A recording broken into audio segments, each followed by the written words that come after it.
close relations somewhere on the other side.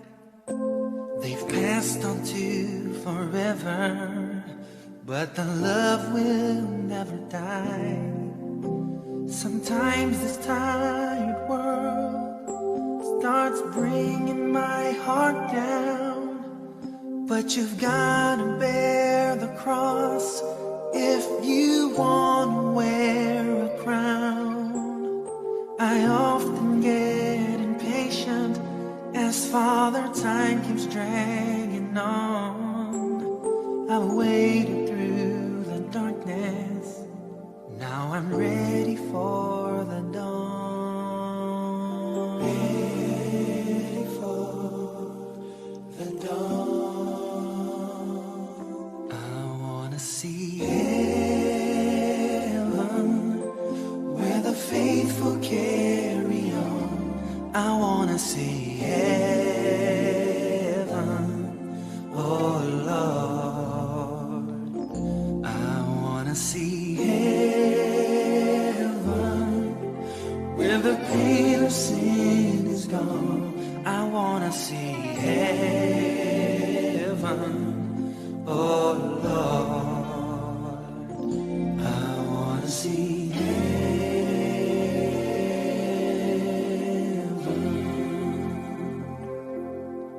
As I read the morning paper, I'm reminded once again that we're surrounded by evil, of a world that's dead in sin. But the only sane conclusion that my crazy mind can reach is to set my heart on heaven.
Ela vesa kwati via Yesu ne fiaf.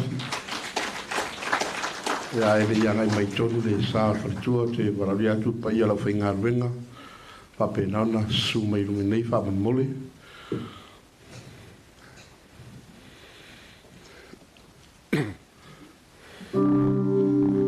La dio lo pa ia mo lo malu se o tatu tulai.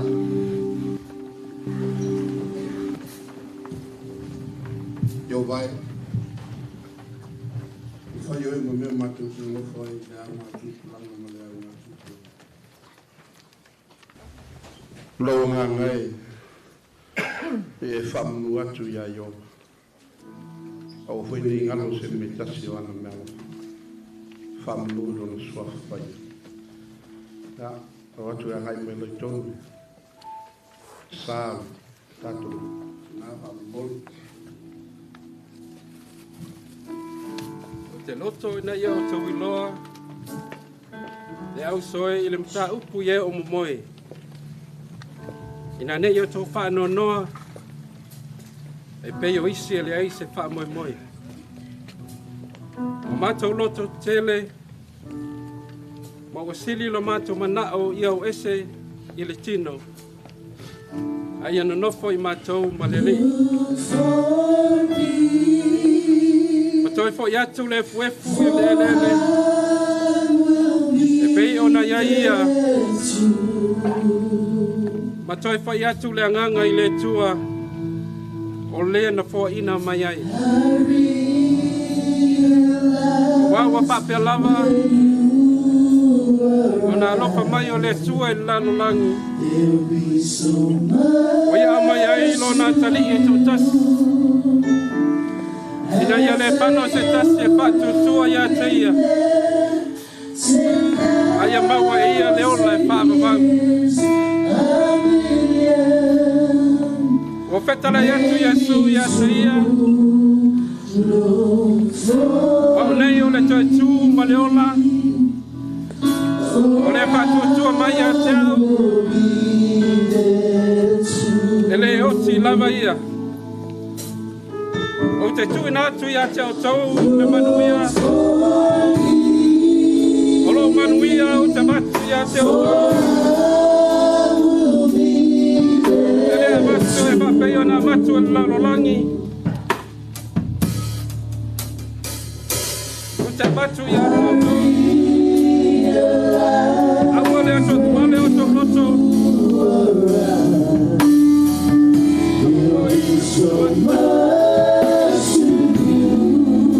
Kalau kata no ngone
Oh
Patalofa i nei fiafi.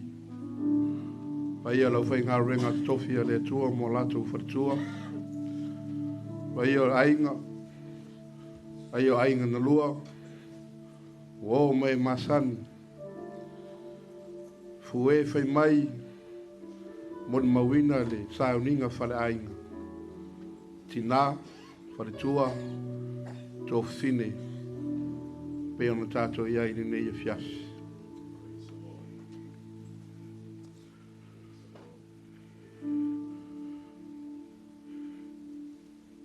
Alu le tangata i rono fale whābawau. Whio ai ma tau whaitangi tui le ala. Au lei whamanuina le mai a Rio.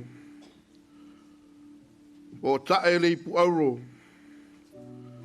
Po nuti le kate i le waipuna. Po ngausia le mea taavili i le waieli. Ma tau whoi atu le fuefu i le fuefu. Peo na ia yo ia. Toi foi atu le nganga i le atua. O le na fo ina mai ai. Te o tātou te tālo. Nganga pa iae o lo mātou sosani. Fio mai ai le nei e fiasi. Wha mawhanawhana, wha malo si au. O le loto o nuti mamoia. Le loto o whano noa. Lau whaunga. Mātou te whai aiso se vaenga ina ia maualunga lo viinga. Ina ia to i watu mea umai a te oe. O wā o oe o le tua fōfoa. I lo lava suafa Jesu le li o le ola. Mātou o le mawala ua tuai. La tātou tapo ai atu i le tua. Pe a ili mai le pū. Le aso whaam sinu. Le matatalo sunga whaam whainga. whoever si lata.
Mātou renei awanoa, mātou teo mai ai.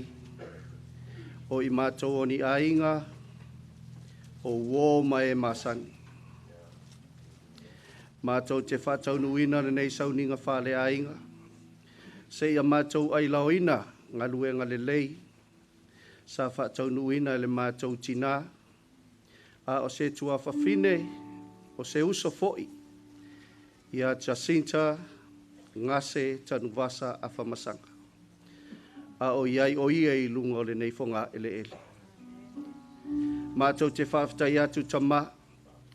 A wae ui lava ina e wala auina o iha. Ai mātou te langona pea le mawhanawhana e ala I lau whaatasi mai.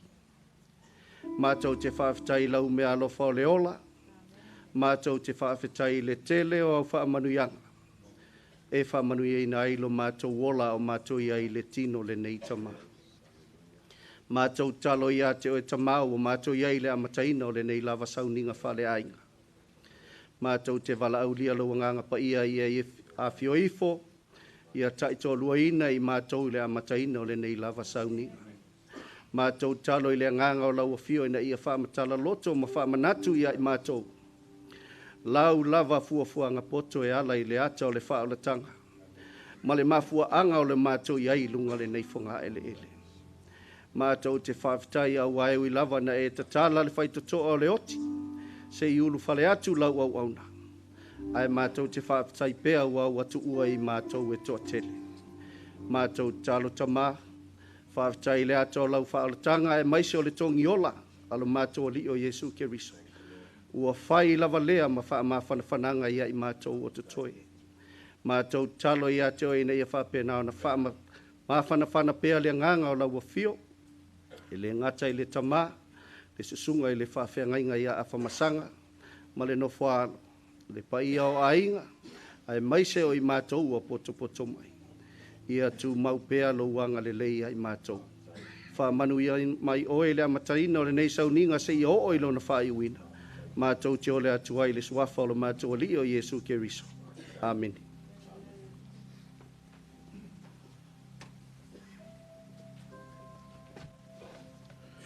O le whaitawina la Fianc pa ia le tua.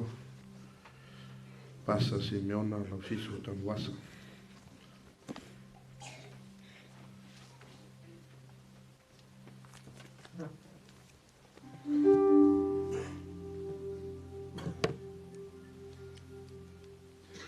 O le whaitawina o le awhionga pa ia le atua.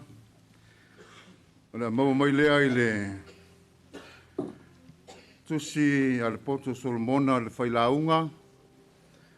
A o lona mta upo e fitu. A matan whaitau mai whai mua.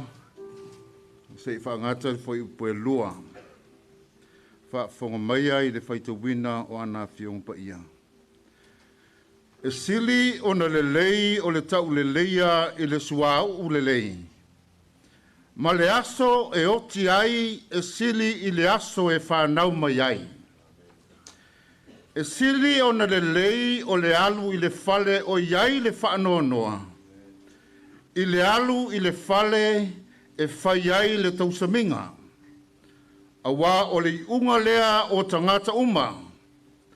E mana tua foi e le tangata ola I lona lava loto. A good name is better than fine perfume, and the day of the death is better than the day of birth. It is better to go to the house of mourning than to go to the house of feasting. For death is a destiny of everyone, that living should be take this to heart. Whamuni mai le tua i le whaita wina o lana Fianc pa ia, ma le ia te ia pealo na vi inga nei ma se yo o le whaavau lava. Amen. Tātou te pese i le viinga, whisolo mai maunga. Ara ria lo pa ia mo lo malu tātou tūlai, tātou pese whatasi, ia i nei pese whamole.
Kalame le wo tātou tātou mun mau.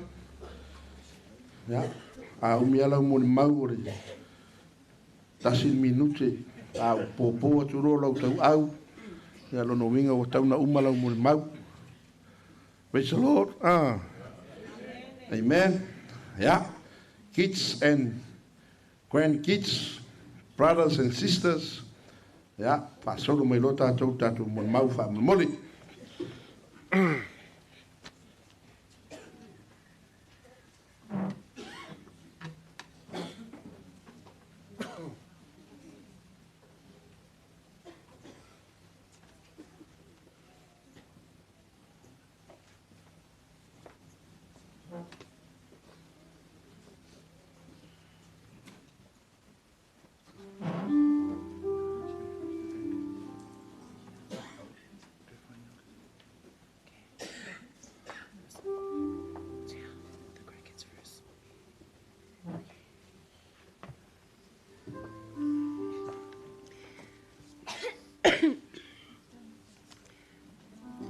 Where's my manamea?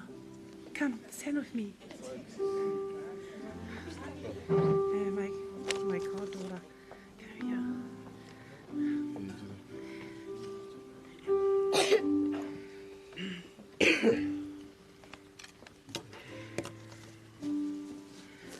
Momoa, ate, I believe inga mawhawhitai le atua, ua mawhai o na tato o mai nei afiafi, e moli mau, le o langa lo tinha, e pele matoloto.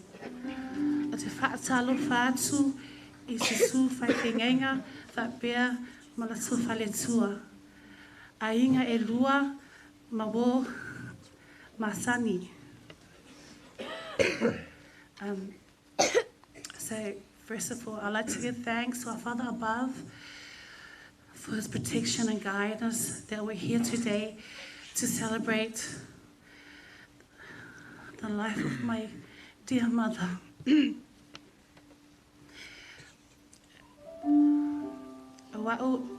Sorry, Olela for English lo moli mau.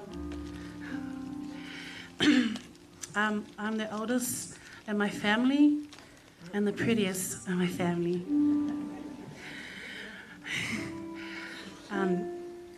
Family, I'm sorry if I cry because it's my mom. That's my mom laying there. So I'm gonna be quick. My mom is a loving mother. I know we all have a mom that loves us. My mom always put others first. She always. Even if we have nothing, she loves to give. And I know everyone knows that. She loves us dearly. She looks at anyone that comes in her life. Not just us kids, but she treats us all the same. She's a woman of faith. And she always tells us, if we don't have faith, it will never happen. If we don't have faith together, it will never happen. My mum loves my family. I have my husband here. She loves him more than me, but I don't care. And everyone knows that. I'm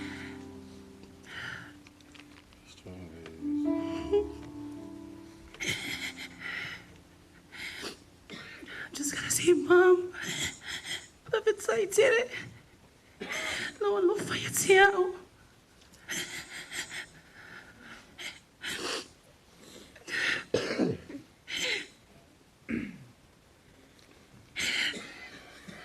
Sai.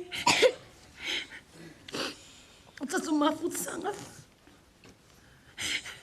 a mum and a daughter, Famangalo mai, if I ever let you down.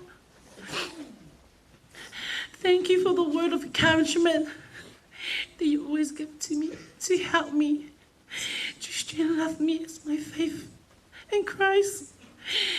Because sometimes I give up, but you always tell me to be strong and lean on God. Lotina, pele lo lotso. Manuela malanga. I love you, Mommy.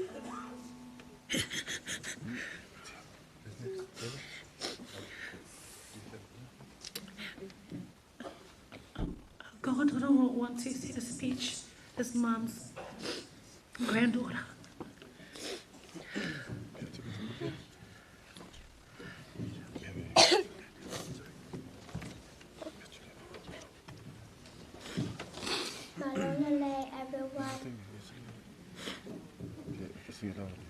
Hi, my name is Cholita Cholaki by Fusi.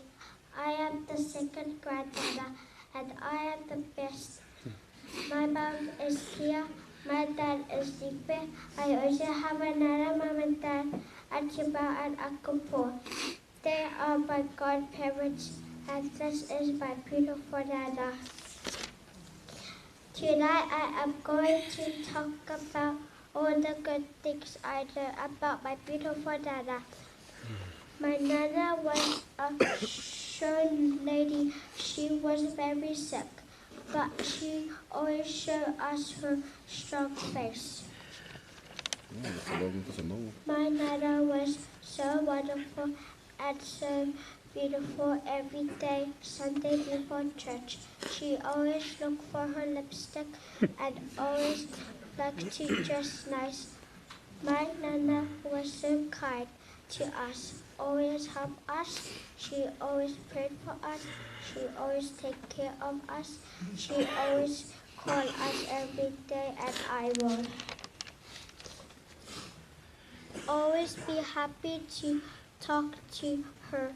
Because she has the most beautiful smile, I will always remember all the good things about my Nana. I will miss her every day. Thank you, Nana, for everything you have done for me. You're the best Nana I could ever ask for. I will hold you close to my heart forever. Please watch over us, especially Papa. I love you so much, Nana. I can't wait to see you soon. I love always you're the best daughter, Jolina.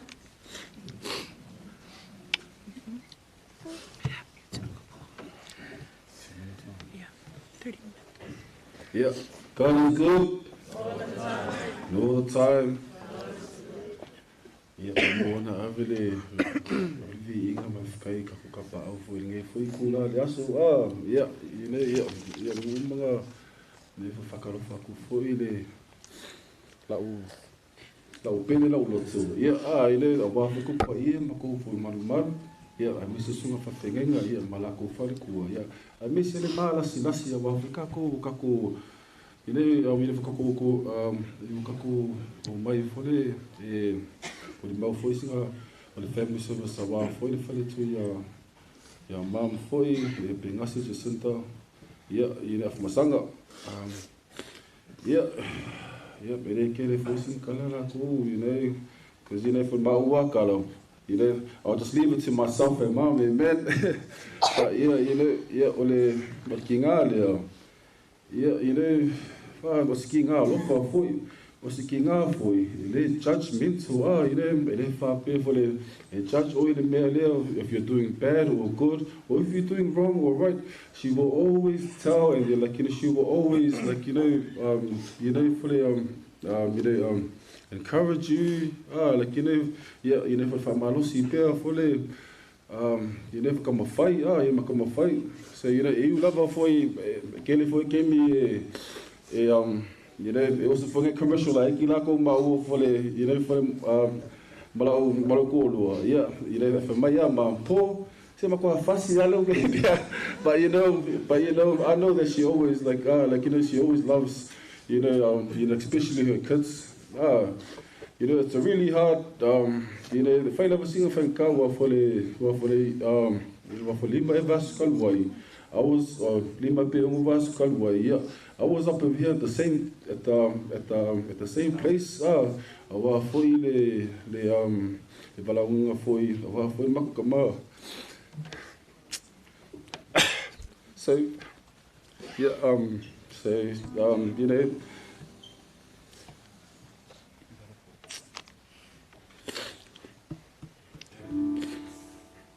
you love foi if you come from car for you wa foi le ficar com essa linha foi ninguém vai quem wa foi bole ko fengo fie foi but this the palangi saying united we stand but divided we fall so if someone's trying to fall just try and go pick them up and encourage them because you never know It must be the last time. But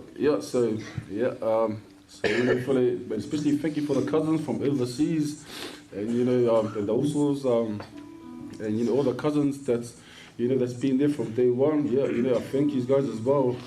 Aunties and uncles, I want to call for my fanga before you. I want to gave me finger cut. yeah, and this very kind of see yeah, but especially our church as well. Yeah, for it be English for the le go ang so my for yeah, but war for masangi. Yeah, it is what for Yesu. Amen.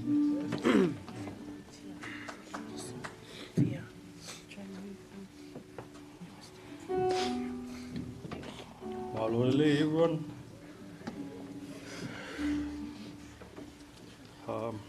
Supposed to be here going up now, but too nervous and too shy. So, best thing for me to do is just grab the mic. My name is, for those that don't know me yet, my name is Felipe Waiafisi, and I am Tia's partner. These are 3 babies here. Where's our brother? Yeah, one of them is lying around somewhere in here.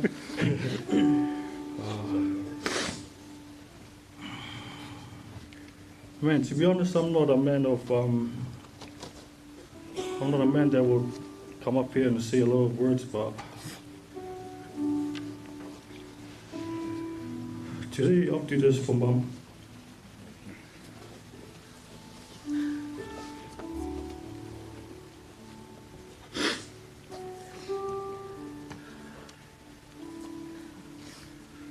Ooh, someone cutting onions in here? Or?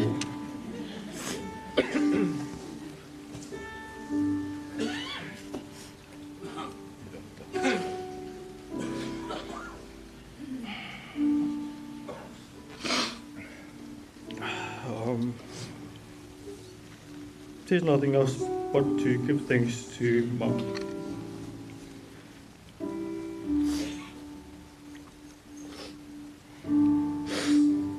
There wasn't one time that I doubted this woman.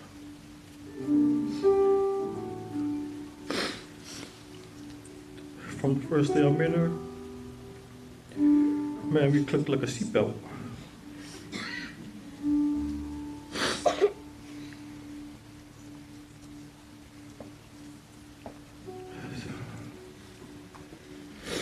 Thank you, Mom, for everything you've done for me and my little family.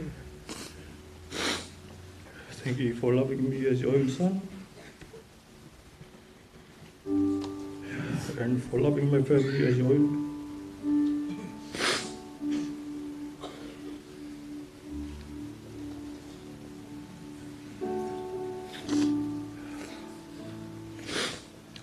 Of wat Mom, dat ook zie op haar oude leven. Mateo of wat chocolate. Hallo vrouw, ngasi. It's goodbye for now, and I'll see you later. Amen.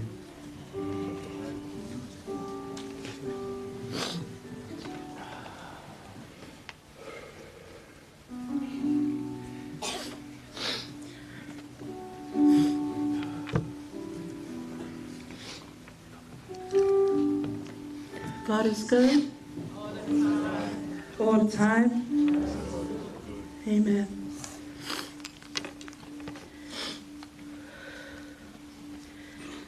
E mua lava ona si ilevi I ngā male whawhitai I le tapa au sili o ele langi. I nona alofa malona anga lei. Ua tātou whaatasi ai nei a whiawhi. A wā fo I le moni mauina o ni toi aso I si mātou tina. O te au alofa ma whaata alofa I susu lau susunga I le taitai o le sauninga malufa le tua. Susu whawhengai ngā ma lato whale tua mai so se whata whaitauranga. Tai nane le e ka le sia e pele isi o mātou tina. Image of Christ. Susu ai ngā lua o wō mai e masani a wā fo I nei a whiawhi. Mali wha amana tuinga o le as soifua o si mātou tina. Ai wha amalulu atu o le wha Peritania o umoli mau.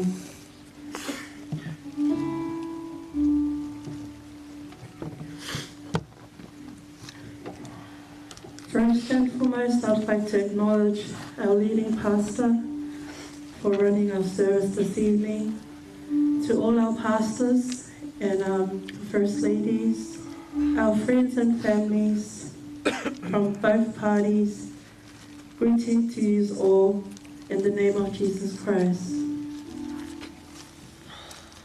For those who don't know me, my name is Tia Christina Afamasaga. A few know me as Tina, but many know me as Tia. I am the second eldest out of the 5 of my siblings. This is my handsome partner, Lupe, and these are our children, Ilya Lupe, Jolina Tulangi, and Arabella Agesa, our baby.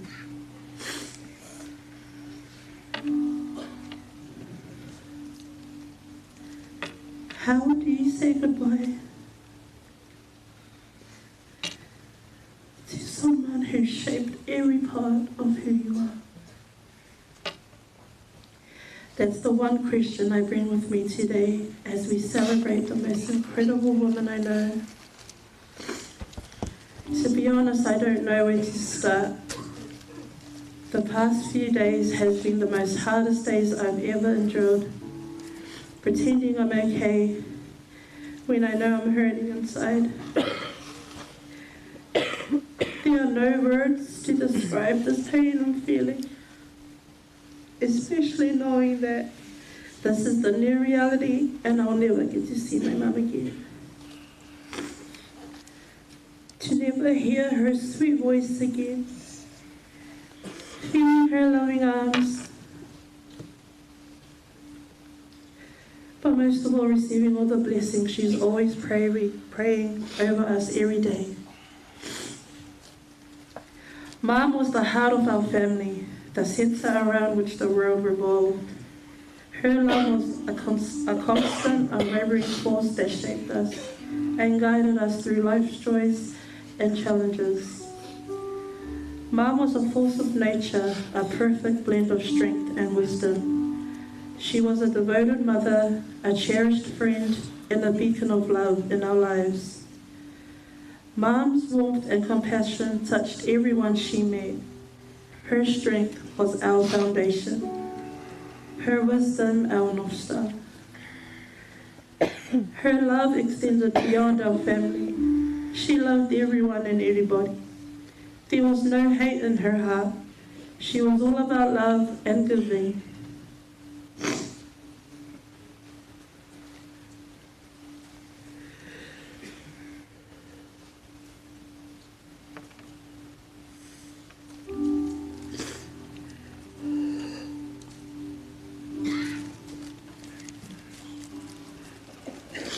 She would do things and never expect anything in return. She had a gift of making everyone feel welcome. Our home was always open to everybody, and whenever people enters our home, she will always make sure that there's food ready for them. Even if we had nothing, she will always find a way, never wanted guests to leave without eating.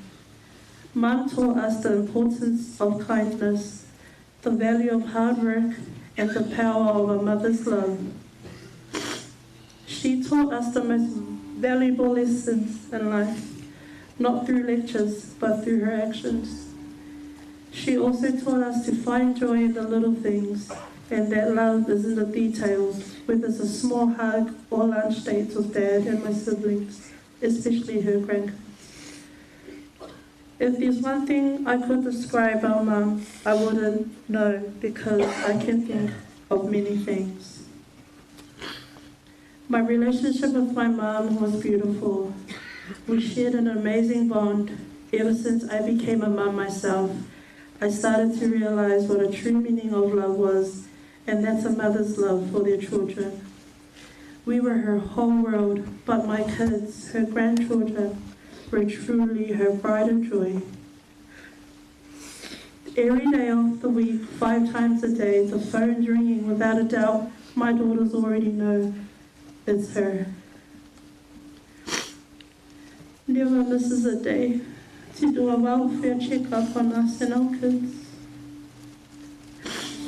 It didn't matter to her that we had already spoke. All she wanted was to see her grandbabies. Her love for them was next level. You can't compare anything like this. When we talk, I can open up to her with anything, and not once she's passed any judgment in whatever we did. My most funniest memory that I'll always remember and laugh about was right about at the age of 15. I drove my dad's van and I crashed into another building. I remember being scared because I knew I was going to get a hiding from Dad. Mum had to protect me and told Dad that she had driven the van that night. Until this day, she didn't tell him it was me. Mum, I thank you for everything that you have done for me and my little family. Thank you for being the best mother and a grandmother to me and the kids. I thank you for shaping me into the woman that I've become and the mother that I am today. Everything I know, I learned from you. Thank you for lovingly being with your own son. Thank you for always sharing the gospel with us and wanting what's best for us kids. Mum, please forgive me.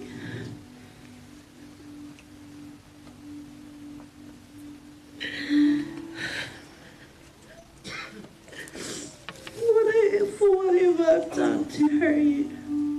I'm sorry I didn't get the chance to see you all those days. Now I'm sitting here with a broken heart.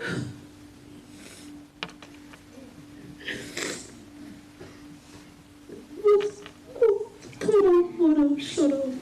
And now it was a little too late. He left me. Thank you to my dad for loving Mum the way he did. He loved her right to the very end of her last breath. Thank you to my siblings for helping me get through this nightmare that I want to wake up from.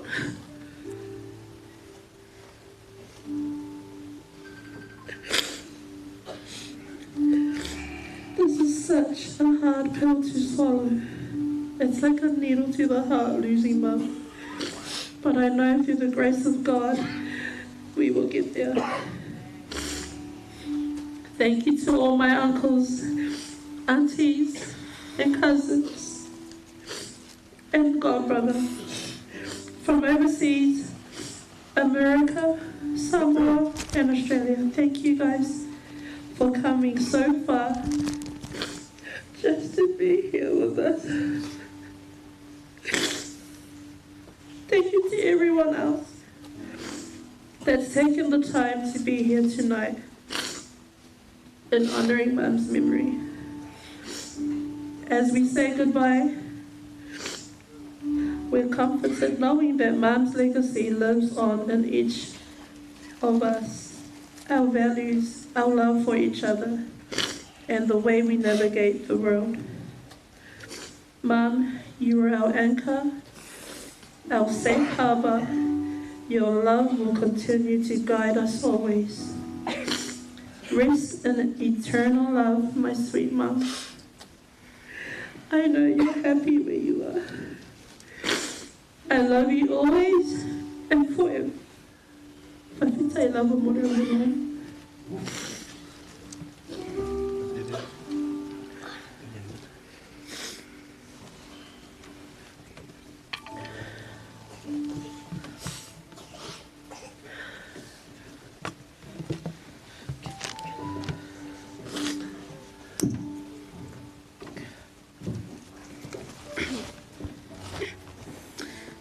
Hi everybody, my name is Elia and I'm her oldest grandchild and I'm her favorite. I just want to give a special thanks to everyone here tonight who has come to support me and my fam. Tonight, I want to talk about my Nana, how my relationship was with her, how much I loved her, and all my memories with her. My Nana was nice but stubborn, fierce but humble, and fragile but filled with hospitality. Nana was a kind, happy soul that keeps my heart feeling warm and safe. Nana was the type of person who will never say no to anyone, who you can trust and rely on, and who will always give. Me and my Nana were really close. She would always defend me if I get hidings from my mom, and she would always buy me what I wanted.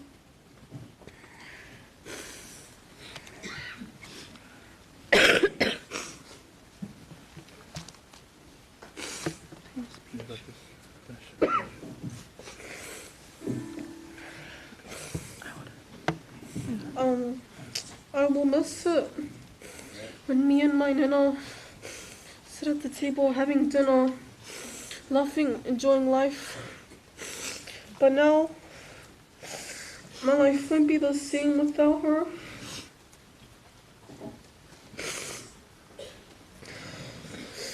My love for my Nana was exceptional. I love her so much, more than anything in the world. Now, she's an angel. I know that she knows I love her terribly and that I'm gonna miss her.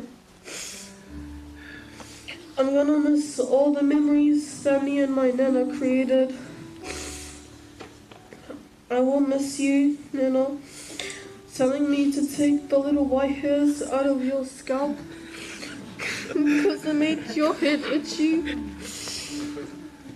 I will miss hearing your lovely, unique voice, and I will miss seeing your bright smile.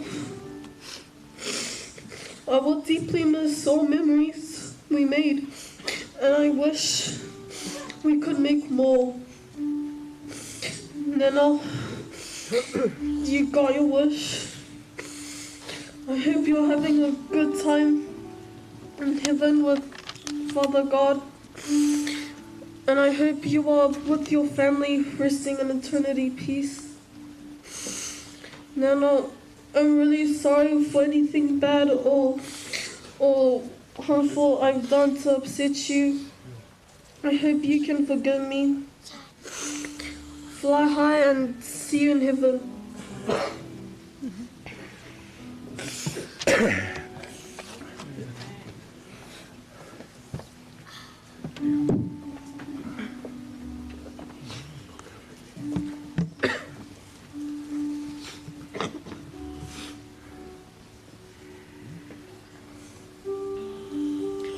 Hi everyone.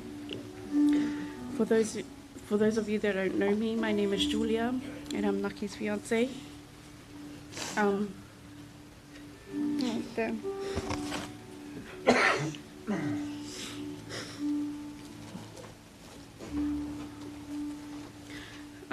We've been together for 15 years.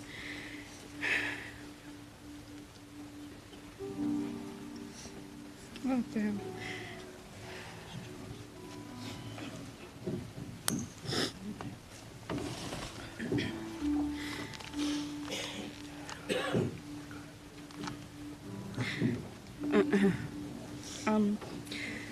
I've been really lucky to not only love Alex, but to also gain a second mum and dad, Nase and Sokanga.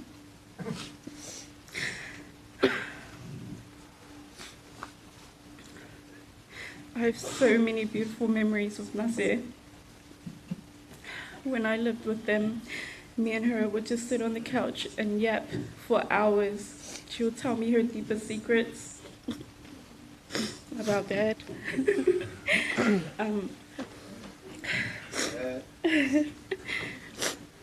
But most of the time she did all the talking and I was just like, yep. She always made me feel like I was one of her own. And that meant a lot to me. To me, Mum was truly the pillar of the family. She was the peacemaker, and she always wanted to fix things straight away. Especially when we fought, Alex and I, no couple was perfect. She always said, "Surely, please look after my Pele." She said, no matter what happens, you guys can get through this. And although I didn't want to, I was like, no. She said, please try, please have faith,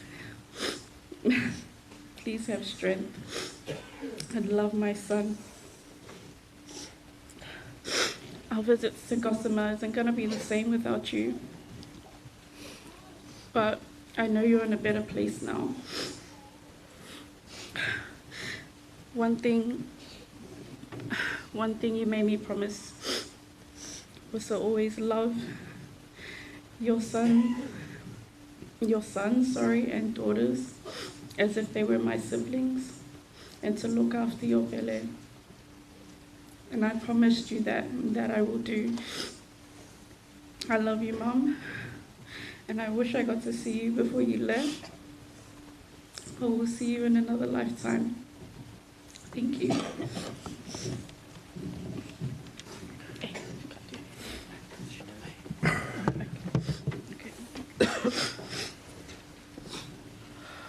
Te alofa. Ia, o mua no patalofa atu I le taitai saunina. Ma mai se sunga whawhengainga ma le lātou whaletua. Ma inga ma wō māsangi. O launo, o Alexander, Amia, Nati Afamasaga. O au, o lona whai I whanauna. O te whamaruru atu. Awa, o lau morimau, e whai ingi nisi.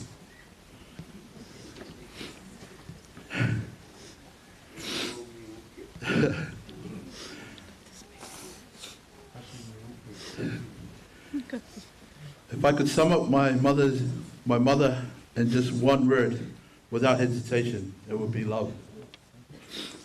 Mom was love in its truest, purest, and most unconditional form. Her love didn't have boundaries. It wasn't reserved only for her kids, or her grandkids, or even our partners. No, Mom's love extended to anyone and everyone.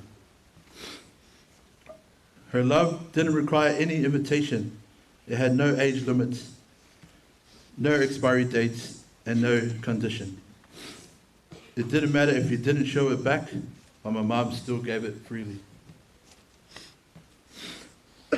That's the kind of love my mom had. A love that saw no wrong. A love that forgave quickly, gave generously, and remained steady, even when she received little in return. Mom was also one of the most caring people you could ever meet. So caring, she would give her last dollar to someone in need, even if it meant having nothing left for herself. She constantly put others before her own needs, a quiet sacrifice she made over and over again, never asking for praise, never needing recognition. It was just who she was. I remember when we first spoke to Mom about when Mom started her dialysis. I told her, Mom, do it so you can see me. Do it so you can see me or Tia get married. Before I left to Australia, I said, Mom, if you wanted me to come back, please let me know, and I will. But my mom, being who she is, said, no, son, go, I'll do the dialysis. That was my mom, always thinking of us before herself. I never missed a morning message from my mom, always sending me encouragement, as Dad never sent me encouragement messages. The only thing I got from my dad is, hello son, or fele tupe. I'm so grateful and so blessed that I got to spend Mom's last Christmas and Mother's Day. I hold on to these memories forever. Every time I used to fly back to New Zealand, the most important and excitement time of my life was to come and see Mom and see her smile. I'd always look forward to coming to see Mom, stopping by duty free and getting her perfume, because Mom will always say, son, I myself perfume for more. But the recent trip to come and help out my siblings and Dad with the funeral was the most worst experience of my life. The excitement that I normally used to have flying here to see my mum wasn't a smile anymore, but full of tears.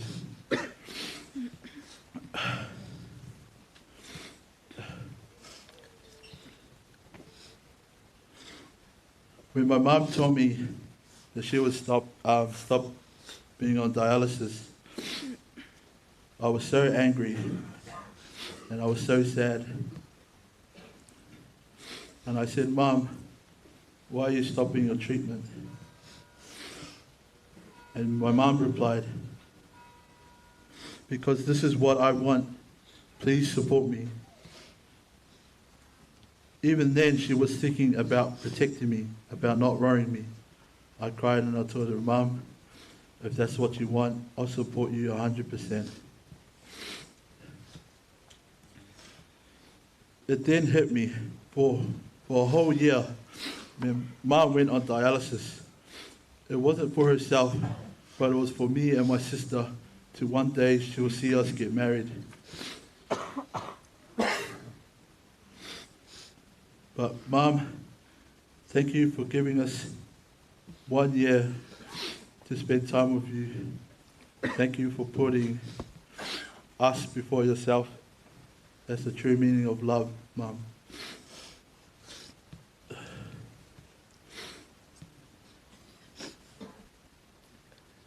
Mum, I will never forget your love, your kindness, and your strength.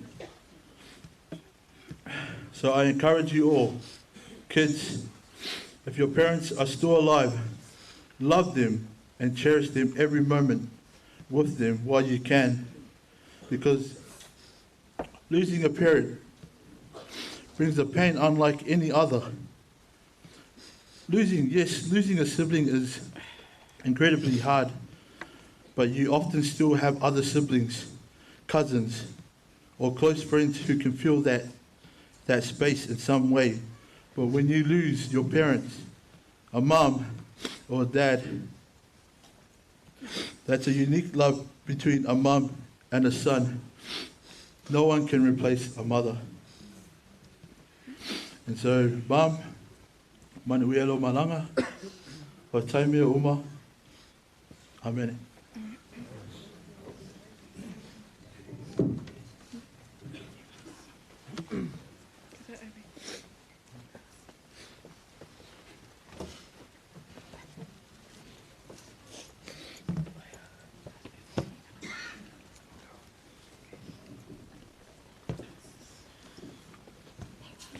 I'm going to start before I cry.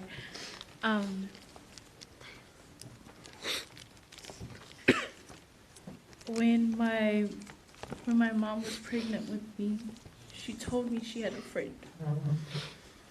This friend was held so closely to her heart. They did anything and everything that they could together. When my mom was in the hospital, this friend was there with her. My mom's friend saw me take my first breath into this world. And I was named after a God-fearing woman named Gase Jacinta Tanuvasa Afamasaga. For those who do not know who I am, My name is Gase Jacinta Gase. I am the goddaughter of the beloved Gase and Pastor Afamasaga. Growing up, Mum has always been present in my life. Everyone knew I was blessed to have 2 sets of parents. So if one of them said no, I would go to the other. Mum showed many Christ-like attributes that I picked up on.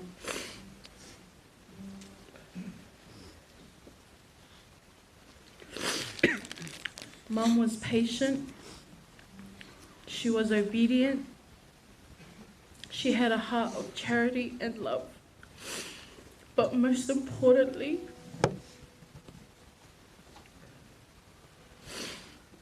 she had so much faith in the Saviour Jesus Christ. Mum always trusted in the Lord's plan for her. Even up until her last breath, she served those around her. The moment Mum found out that I was getting married last year in July, she begged to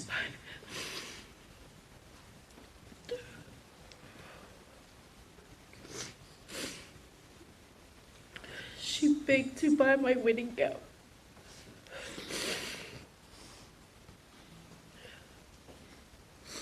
She let me choose my dress, and every time I tried to show her my dress, she would refuse to see it. She always told me she wanted to wait until the big day to see it. Next week, Saturday, I get to be sealed with my eternal companion in the Auckland temple. And I'll miss the moment of me walking out of that temple and not seeing your beautiful face.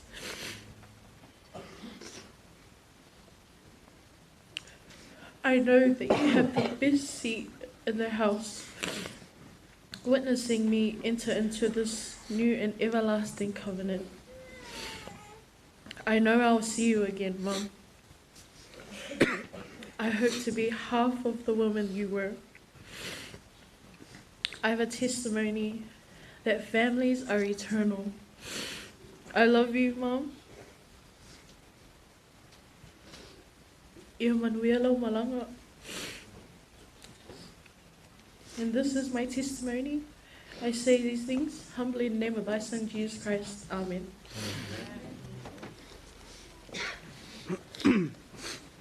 God is good. All the time. Amen. Mua lava na sirivi inga mawhawhtai tātou te mawhanalani. O le awa noa matungo fia whaina tātou o mai whātasi tōna whaitalo. E le ama whaina tātou muli mawina fōi se tina po se uso, po se whine. Sili ono pele tātou a inga, tōna tātou loto. O te avea lo leo. Whai masoi o maua, ia o lo ingoa o langi iu. Ngase Fianc. E umi se whamatalanga. O bawa so whamatalanga o se mawhutanga mali tina lea inga. Awe ngase at another funeral. And ngase introduced me to Jacinta and said, oh, this is my partner, and then she left and just left me there with Mum. So I'm sitting there looking at Mum's looking at me, and I'm like, oh no, what is she gonna say? And she's looking, she's like, you better look after my daughter. You better look after her. I was like, okay. But last year, going towards this year, we went and visited her at the house, and this time she just flew back from Samoa and she was sick, and it was just me and her in the lounge, and she looked at me and she goes, please look after my daughter. And this time round it felt like she was saying goodbye, but in the most loving and calm way that she would ever say. Ngasi, I would definitely and 100% look after your goddaughter. E iui ona whaingata nei tūlanga tātou iai a wāua whailangi le tina lea ingai. Ia tātou whaamoamoe lava i le tamālangi, ona fukuanga matungo fi o lea lava whaina tātou toe maafuta ma tātou tina. Ia tātou sunga whawhia ngainga, whatua no whaalo whapea foile tātou tamālea inga. Ma tai saunuma nei. Ia o tātou whamianga lava lea. To the Afamasaga family, you are living in Mom's blessings. This is her blessings for you. Tato ainga whatasi saunu tunuma nei. Let us take this moment as a time to cherish Mom, but not just in itemi whaingata, in the good times as well. My heart goes out to Dad, because you have it the hardest.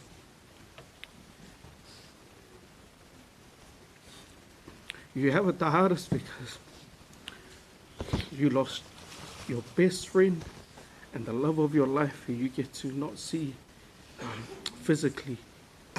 But in God's hands, in God's plans and timing, that she is always with you, always. O te tūna atu nei moli mau, ma le nganga whakatai, ma le nganga lotu mau lalo. O te whaia nei upu malawa I le swafa I Yesu Keriso. Amen.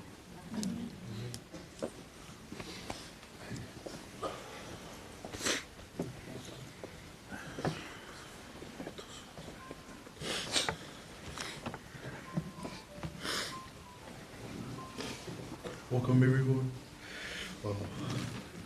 My name is Eldest. I am the youngest in the family. And first I just want to say a few things about what our relationship was like.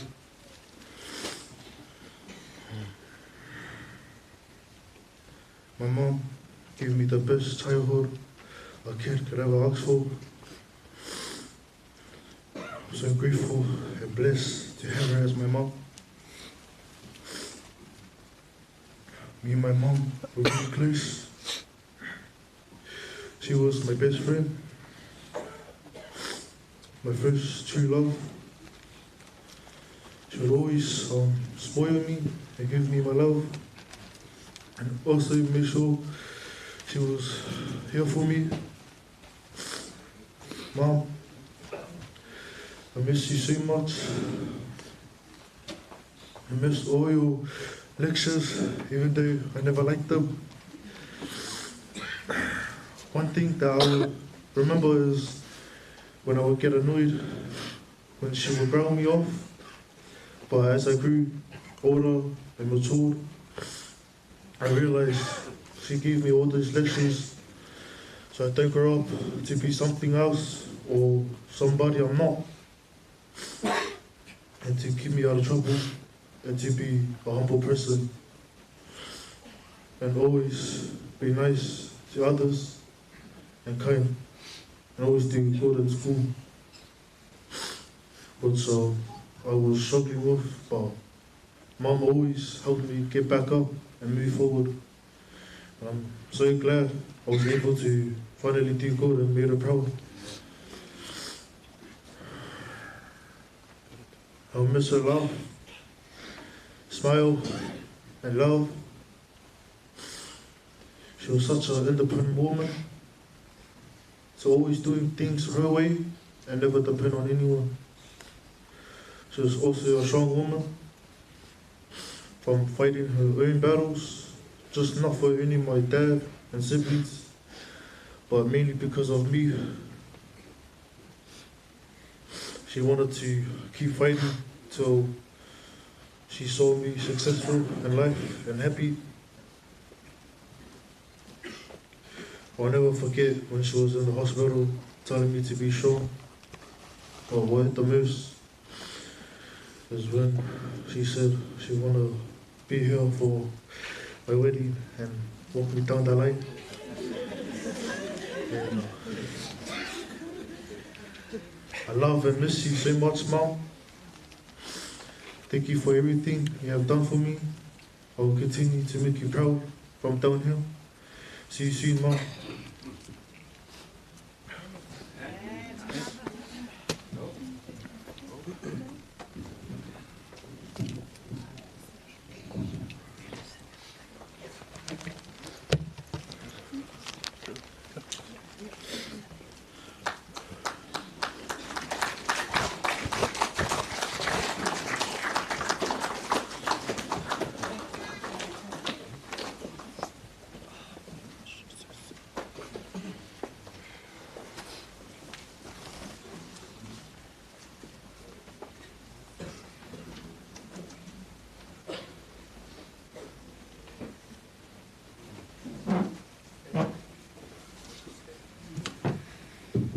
Are you okay?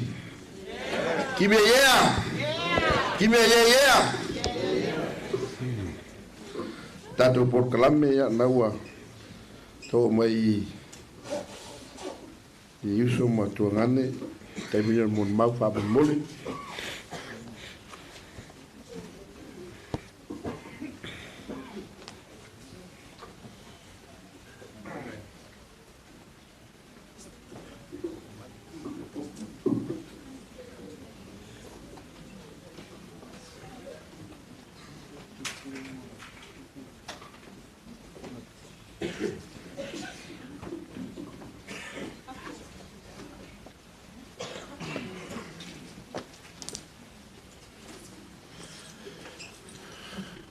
Valawat. Check. Valawat tuna ya uso pa Va ver tato taimi.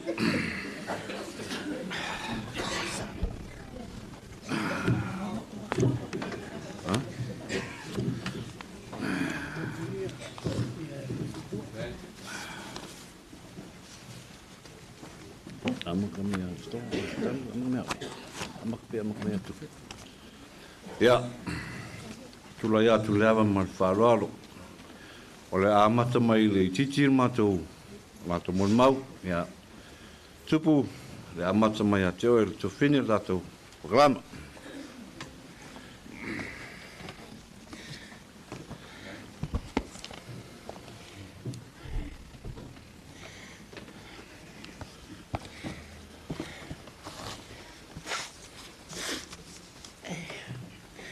Mole se whanau, se tuku whanau resi. Ta se te me ta whamura mau.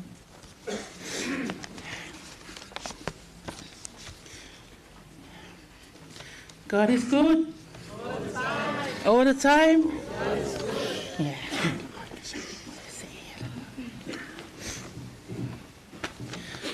Yeah.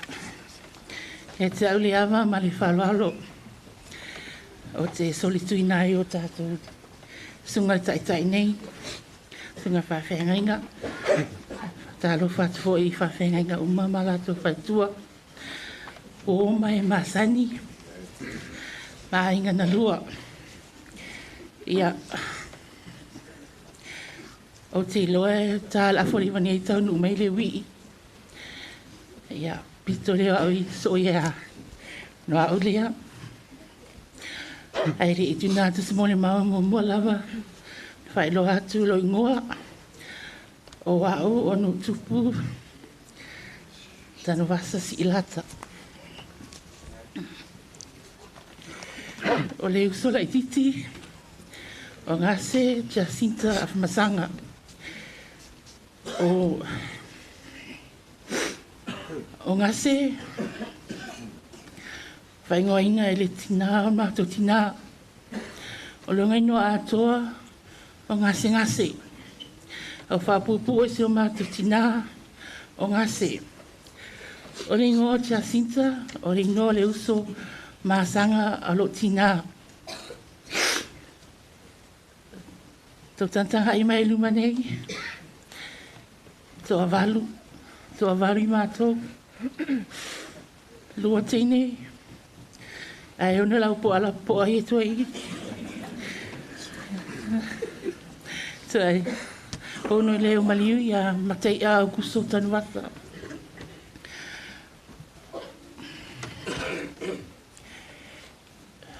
Sa uma fo fe me a matamai se mo mau. E ne matanga I maleu so to tas.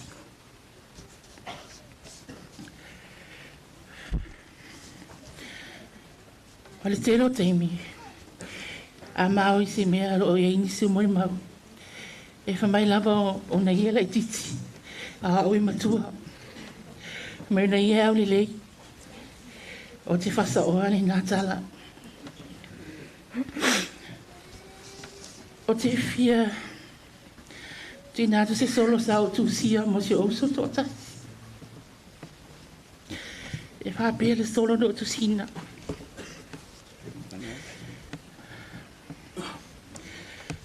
Maumau sa la whai. Se I mawhuri mai. Se I tanu mi ai ita. Ua langona le vai. Ua tū lolo la au o le wau matua. Awe, lota uso, tō atasi.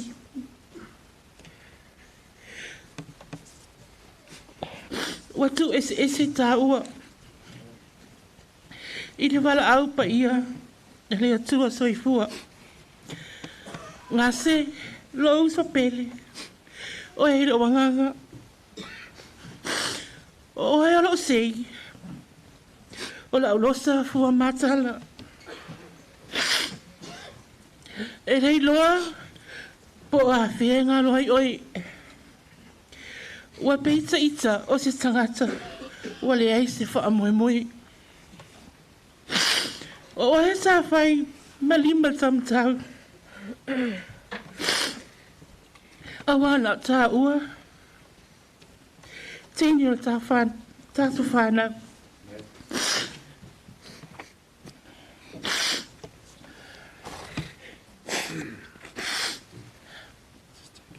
O lea, wata ua haina o ita, ma tātua ngani ro tā ainga. Ho nganu e ngane lei, ma le loto alofa, e le mawhai no o whamatalaina. Amu ia se manu lele, o lele solo. Ai le lo mai, e le mawhatia o loto. Moe ia oe usopele, ma le file mu. Se tā whero ai, I le aso e tū. O te whai ni lava mo le mau, na mausea me loa se o whanau, e le I pasi atu I le awali ia. E le I tuina atu le amno e le whanau. Pa tai lava e lau sunga pa whengainga. I lau alofa whamau ni si ouso. Lau baby number 1. Po le whare tua. Na Fianc le fine ali I ngase. Jacinta Afamasaga. Ai me sel whanau, whaafetai mo tō ngaluenga. Wai umalmanui a tō tausinga. Moms love you all. Whanga se manui alo mala.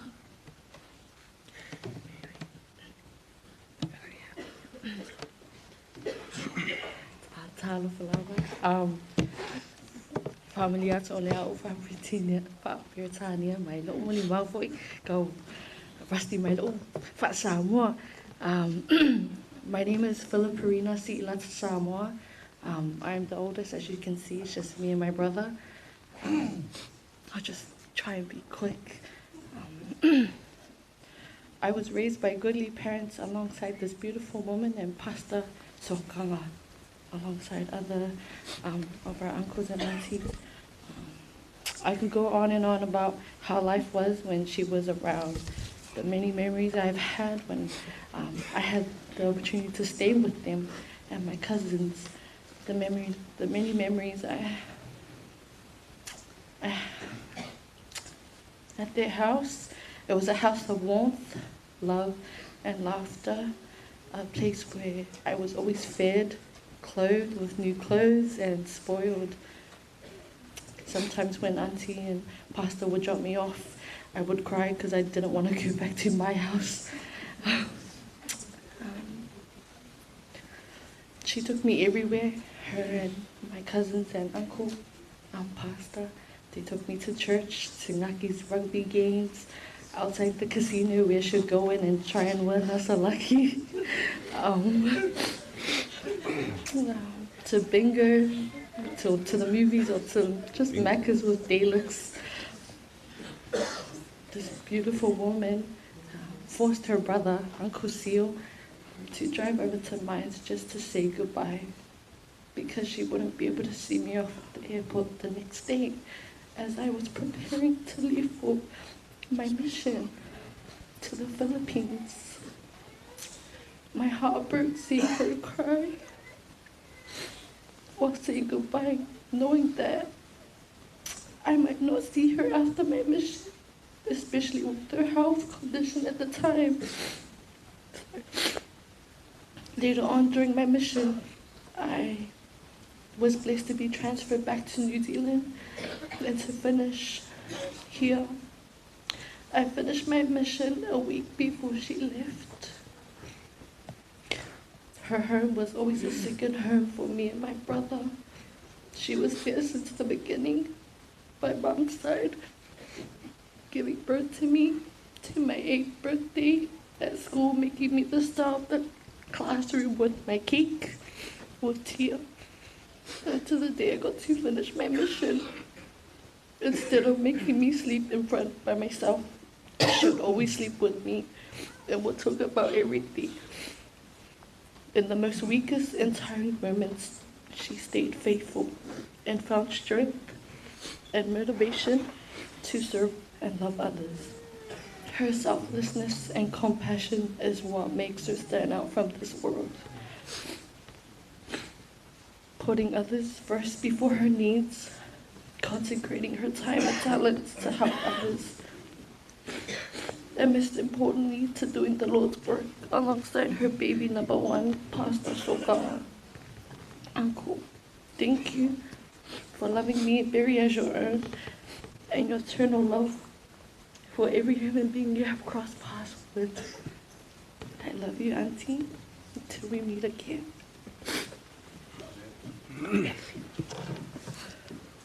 Hello everyone. For those who don't know me, my name is Barry Silata. Son to Nutupu, nephew to Ngase, and grandson to Epe.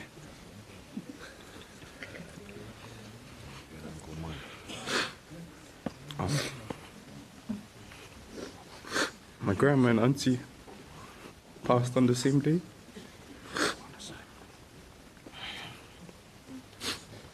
At my grandma's funeral, I was too scared to speak. Everyone wanted me to speak. I was just too scared. Today, I built up the courage to speak about my lovely auntie.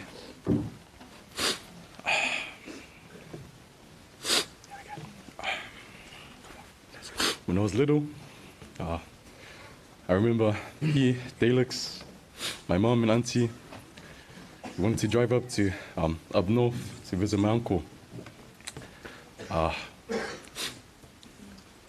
Me being 10, me being little, I was scared. 3-4 hour drive. As I looked to my right to my cousin Daleks, I said, Daleks, are we gonna get there? Daleks looked at me and said, man, my mom's the best driver there. But after our rides up north, I think Daleks was just as traumatized as me. 7 scratches on each side, 5 bumpers. But man, if I could sum up my auntie in a few words, it would be charity or giving. She was always giving, whether it be items or whether it be her love, her time, her effort. She was always giving, especially to my mom and our family. On my mom and sister's last visit to auntie, I argued with my sister and I didn't want to go. was the last time my mum and my sister saw her before she left. Even though I wasn't there, she slipped some money into my mum's hands and said, "Tupu, this is for you and my son who usually left at home."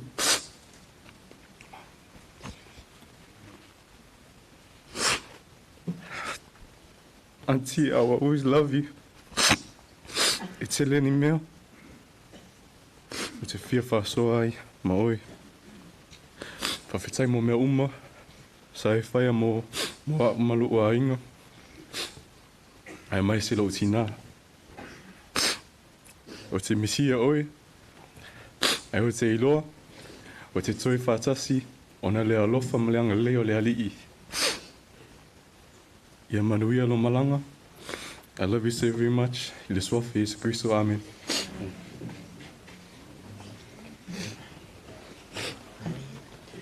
Ia, o te whiawhanga whangaina se awha minute. Whaasua se langona. O le fufuanga poto le tama whalangi. Ma le ata o le whaotanga. O le au mai o i tātou te maua le tino whai tino. O saunia ma tāpena i tātou soifuanga nei. Tātou soifua i atu e mau whātasi mai. O te iloa le awanoa nā laua matala i le whaitoa i le toa whine i angase. O le tina i angase, ia, le ua mai e ona whailo tau malu. O le uso matua o si o toa lua. O te masani atu i anu tupu. O lo whai i angase malisunga i le whawhianga inga maona mātua. Whatoa au whailoa i mātua na whanau anu tupu. Toi lua aso mā whai poipo. A ua lewa na tala ngase lea wanoa ma te mafutai manu tupu. E ui ala na fōlinga ai ule sunga le whawhianga inga nā taimi au te whawhitai a ngase. Sai am whai ona i a tala lea wanoa. E whai ai ona masani atu ma mafuta fo i manu tupu. O e ni mafutanga. E le ese o langona, ai mai se fōi o manato i lātou o whai ona whaalia. Winga ni tina. O te mauti noa, e tusa sila le li ai tātou uma e nei. O lana silwhanga i a ngase, a soifua o ia. O te whia mole mau e tele in tā leni, o ni mta whaioi, mani whamanu ianga ni whamanu ia i leli i a teia. O lau te talo i leli ina i a mawhai, o na tō i loto i lātou na whanau mai sunga titi o ngase. Ia se langona lātou te awa tilia i whalau tele, matala i atu, whamanu ianga tu ilo lātou tina, whawhitai tele i le paia malu whaiana poto mai, mol mawina nei aso, o la mol mau e whawavau ainga, o sauni e le li se aso, tātou toi tuai, toi maualea manoa tātou te whatasi ai, male tina i angase. O te whaia e nei mol mau male nganga lotu maulalo, le suafa Jesu Keriso. Amen.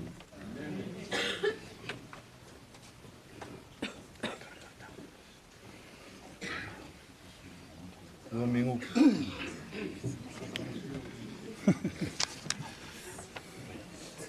Ya, tsara falava. Ona ole uti o tato taimi ia ole a peona falo fuilo ngo ia male nu foi malanga mai ngal venga. Ola ngo na tonu taupo lua tutu Tanuvasa. Ola o te so ma ua male tofine e o maloa i a ngase ia soria ma ia pitaria matupu. Ia. Ola leo te o na tonu i teini. Ia pe ole ma o whawhaingo fie whanua ala o langa o la mai ai. Sa pe a misi mailesi a esia kulesi. Ai se I whamatala le mafuanga e sau le ngole o ngase. O le ngole o ngase na tupunga mai vai moso. O le mako great grandparents. A whaiwhi au I vai moso. O te tono le teimila o le mau. Sa whawa I le nuole o vai moso le ele I whaiwhi au. o mātua i o māko grandma e ngoi a ngasi. O le tatununga na whanau ia na māko grandma rea i vai moso. O ana mātua o whaiwhau ia panapa ia ma sau i malai. O le whai umi la o le inua lea ngasi. Ngase le vai o moso. O lona whai uminga le o le ngai ngoa. Ia. A o le nei tangata o ngase. So mātou mea whai lawa. So se maliu lana mea mātou te o mai whapene i lunga nei. O lona lava lea tala e whai. O au, o leo le lea leo le ainga. O langa lava lea tala. Ia lau te nofo. Marau loa. O au le sampino le mena. Ia so to fine leo ai alu. Ia loto e fo i mai ale le au le lea le tato ainga. Ia o te whaftai e toi mea uma. O ne fo i to fine ia e pele e te au. Ia o te aloftele moe. Ia sau mo fa uso sau pesi. Ai ko giki a pura tino sei tulo fa me au walo le taimi.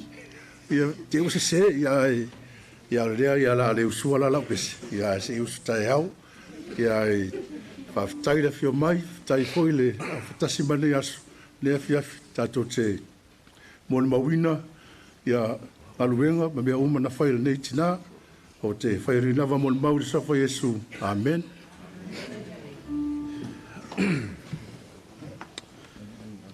Ia.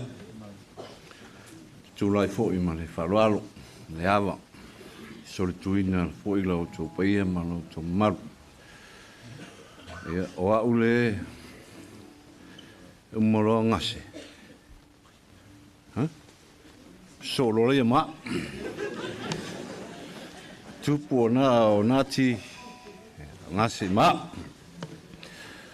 o lo uingoa o angasiata mai whaialanga Tanuvasa luatua ia o aule tuangani mai tailea ia o lo au mau ni United States America ia o i vave ala o mon mau on o te whawhetai tele lava te maula. Ona kua avea o se tuangani i te maitai lea.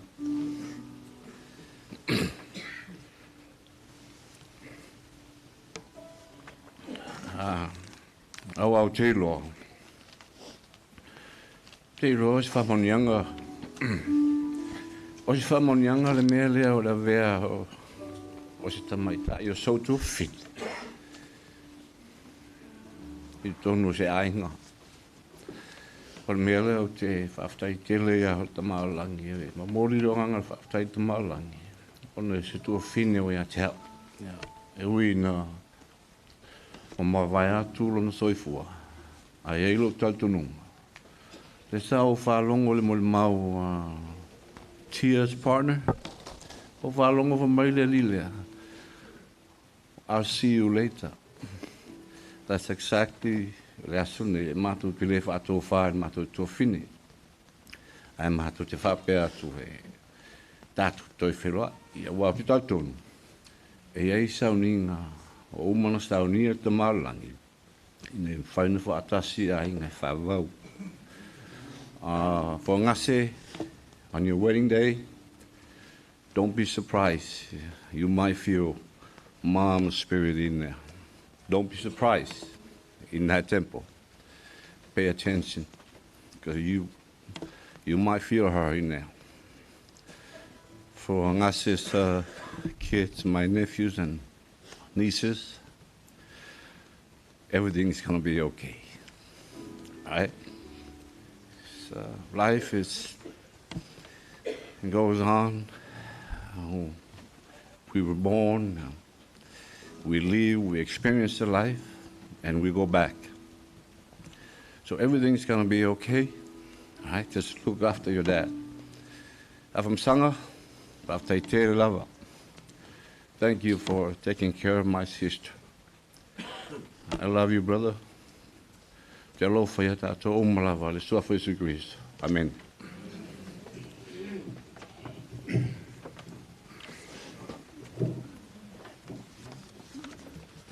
Tula imali ava male fara lava e bole kelo afte teli ai faptola faftai sunga mai tai saninga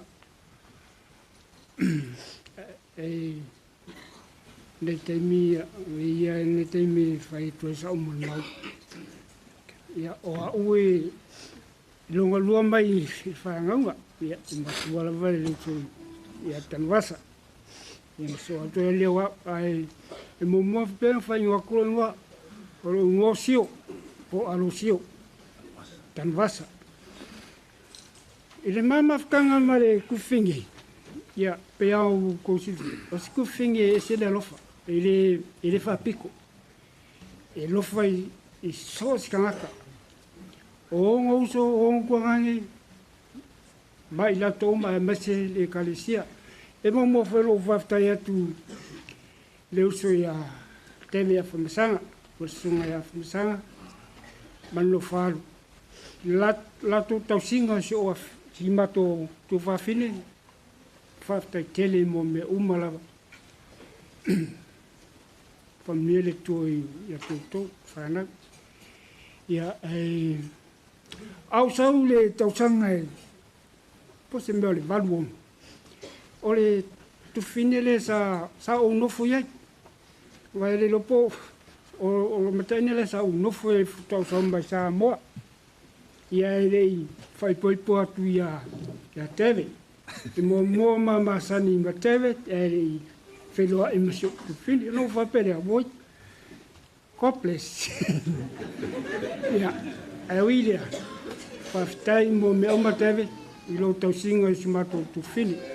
Ia maisen malu le kalesia ia mai ngaloa maise fo i wo mai masani i tonga benga lei male lofa i smato tufini faftai mo me umalawa ia o te lofa e tewe o tufini pele o moli mai lofa anga o Marie ma se o fine Loisa ia ma Terence, Sarah, ma Aiden, Lawrence, ma Siena mo oi tufini.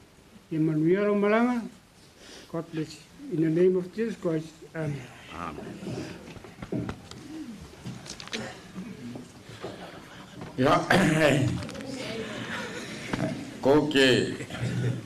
Sila mai lava mo ko makau mai ka kai mungi nanga mo mau. Marka ngaka i fa ka nga mung. Ai ni fesa mon mau ya fa kroa ku sunga kai ya fa sunga fa finga ke vara ku han, can you come up here with your children please? I know you all come all the way from Australia to participate of my sisters, so my respect, please come.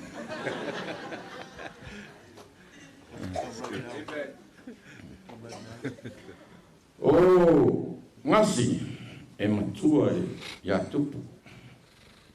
Wow, ya, o leo nu matua. Oh, whanau tama sio matu tamama, sio matu tina. Wow, foi. Ore au de lei numere tasi a lea. Mea foi lea wa na eo na talaro na fai la inga sapo siau. O nai au de lei te re toina. Ora mai mau so fine lea. E se lea lofo nei tangata ia tau moro to roi taimi mo matio mai. E le mawhai lava na whangaloina maua. Pe mativa, le ase mea na te maua, e saua mono mai a tia. Tina no whea tu seo leo mai mātou Australia. Mai ne ai. Matu pere me ne te roa. Tawhau, i whainga tāila i a tia una whaangalo so to fine. Ore, nei tangata ia nau tau sisia. So se angalelei, aulelei, alofa, So se mea e mo ni tangata. Ia na whapere au sa tala ni ungi sa whamtalanga. Ai le tua. O le a, tua tura vanole i sa whanau, o masoso mai. Ia, o le si o watari lea ngasiata. Ia o ova ngasiata mea. Ia maro o fine rea tatoi, tasi minuti.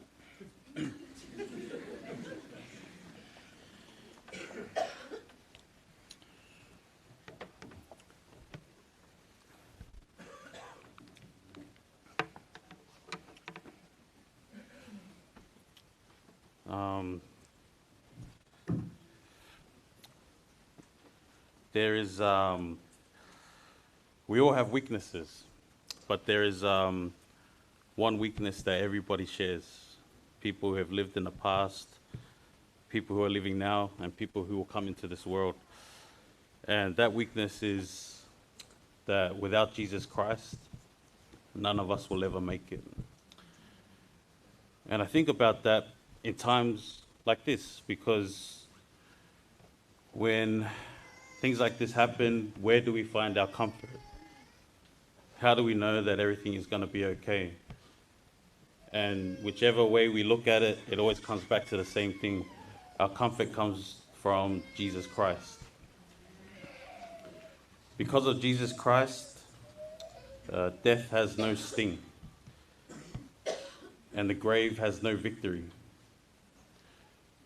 Because Jesus Christ died and resurrected, we too will experience that same thing. There's a plan that's put in place, and we're actually in the middle of that plan. Part of that plan was that we come here to earth, we live, and we move on. I'm grateful for the Savior Jesus Christ because life doesn't end at death. And that's my testimony, and that's my belief. And I know that to be true, and I know that, you know, my dear auntie here, my last experience with her was last year when I came to New Zealand, and me and her were taking me'ai and stuff to the kawale, to the car, and she snuck some money into my pocket, and I was just, that little thing, it might not be much to people, but you know, that little act of kindness always stuck with me because that's what auntie does, you know. And when I come to New Zealand now, it won't feel the same. I'm gonna miss her smile. Yeah, auntie, love you, miss you. Manuela Malanga, my cousins, uncle, Alofa Tele Moto. Pray tell us what face Chris. Amen. Hi, talofa lava everyone. My name's Camilla, and I'm Auntie's favorite out of all my dad's kids. It was funny when we were coming to New Zealand, me and my siblings, we were trying to discuss who out of the siblings would come to represent Dad. And I was actually kind of offended that my siblings were like, why are you going? But you guys, no way, I was the only child at your guys' house. So that's why I'm here. I know Auntie loved me. But just one of the things I wanted to share about why I admired about my auntie was how she loved my dad. She was my dad's right hand. Sorry, I'm not a good speaker like these two, so forgive me. But I know my dad's gonna miss his sister dearly. You still got one here, so you're all good. But I just wanted to say I love you, my cousins, and I love you all family, and that is all. Thank you.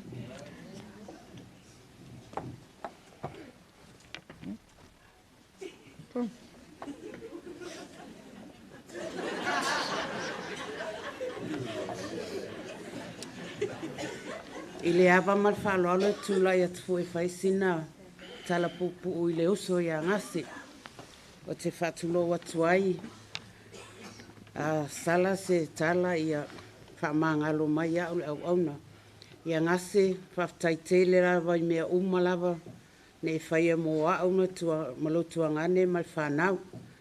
Ia manuela malanga le fine alii ngase mātou te alofa tele mo oe. Swafa Yesu. Amen. Ia, le la wha umatu la mātou mori mau, aere wha umau. Te wara atu le nanga le e nei whanau se uso leo mataia au kuso. So mai, o mai mateska, westeska. O mai whai o loma suyo o le lota maa. I le wha moe moe o seo tātou tu whini. Ai, sanga, ke rofa te lea te oi. Ia whamanuia lea tua wāia. Foi fuanga o lo whengai moe wata singa le karesia. Ai, whamare mori. Au atua e whaia sau number 2. No whaalongo lava o e pisa I o matou whare. Mai o Sharon. Ia au te loa, o Sharon. Pe ia e mai foi Sharon. Me rāndea. Ia, pe arua ngase, tau te mahuta raba. Lea se mea te whingaro mātou te whai o moe, mau te o mai ai whai. Ia ora mori mauna, ma le alufa tele ia te o tau. Swafa Yesu Christo. Amen. Good evening, everyone. I'm the eldest of the late Gase Tanuvasa, and my mom is Melea. My name is Jessica, and this is my sisters, Jerish and Jerica, and my brother Jericho, who's in Brisbane at the moment. But honestly, there were so many things that I wanted to say, but I could start by saying that I had the best childhood memories with my cousins. There were times when my cousins would go and do the community service and be sent at Auntie Ngase's house, and our punishment will probably be picking galokis and going to pick bakekas in it. It was one of the best memories because we sat there, maybe it was 3 o'clock in the morning, and we were peeling, I think it was garlic, and it was all my cousins sitting around, and honestly, those are the best times that we will never get back, but I will always treasure those times, just sitting there and enjoying the laughs and but yeah, just want to keep it short and sweet. My cousins, this is, we've been through it, you will get through it. Not our plan, but God's plan. And I know that Heavenly Father loves you. And one day, not soon, but one day we will return to our Heavenly Father. And yeah, thank you so much, my auntie. I love you so much. Thank you for looking after us, protecting us. You have been such a blessing.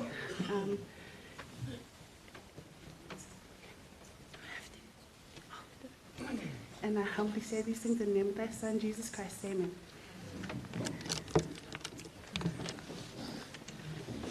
Hello, everyone. My name is Jerish, one of the daughters of the late Gase Tanuvasa.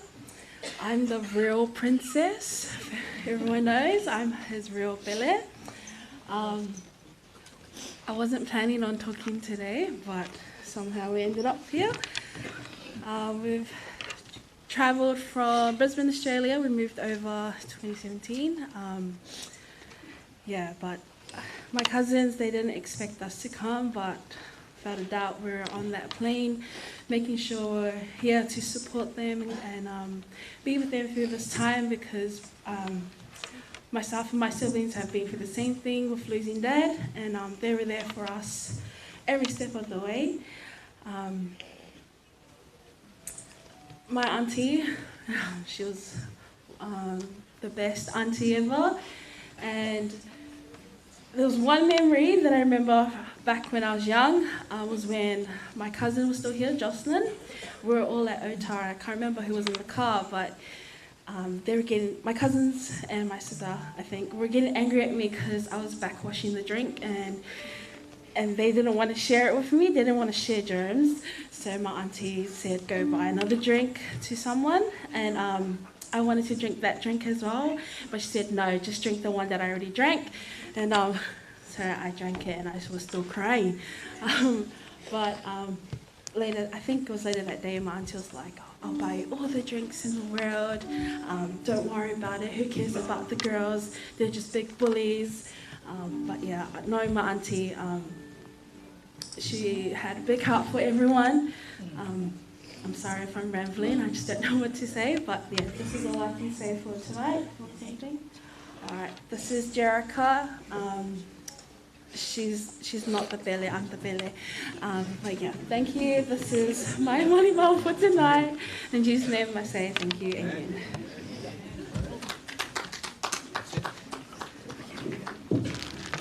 Good job.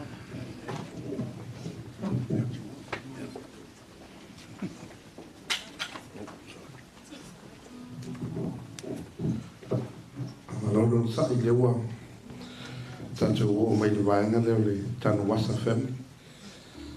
So le mo le Pendesa family. Si de contato por calame mo te fasicilatu mo le alo tanto temi fam mo le temi neve Tanuvasa family to tasilava sui ya vale e Pendesa family fam mo le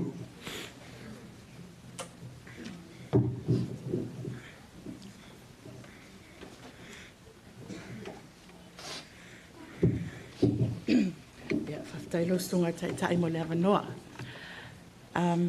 Lena saunoa atu ia tuanga nei a Tanuvasa matai tōlai. Ia Sharon le pisa ia pasta. Ia o Sharon la lea. Wale watu sama au ma pasta la wa whailangi whaulaunga o sio tōlua. Ia mala uso lea. Ia o mena elo e ainga whawhani. Lewa lewa na amaile. Lewa lewa na amaile tusia pala ia pasta ia te au. Ia o Sharon la lea.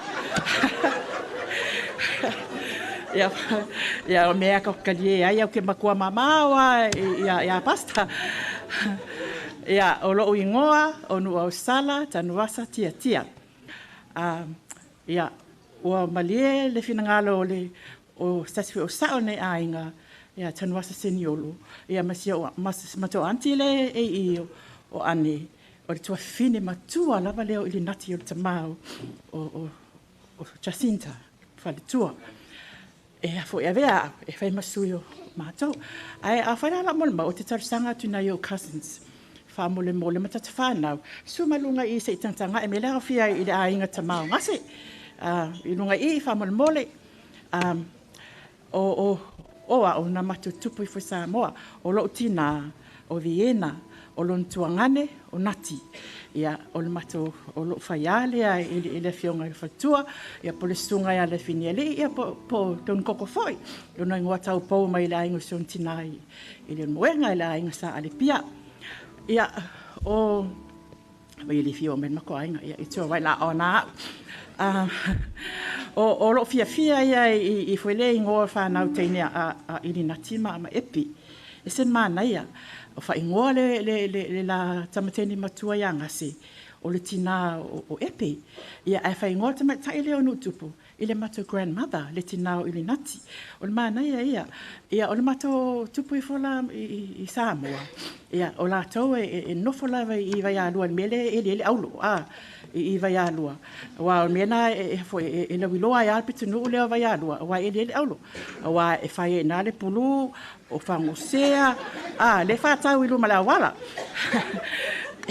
ia sa ola I fola la to mosoi foi vai alua ia ai o le masani la vatinani o epi o la iti vai ngale o asto nai e tutuli mai ia wa la vai ngala iti le e tapena mat fanua I le mea le ma te tenu fo ai fatasi ai ma mato grandparents o Tanuvasa manu tupu e tutuli mai e pe vai ngala iti le ia o mai fisosoani tapena mat fanua e awale aso sa ia o alwai ia wa fai mai nei vai nga matutua I lunga atu au e ia la Tanuvasa mati tolai, Tanuvasa Seniolo, Christina, ia ma le ali o sio, wa mai nei lato.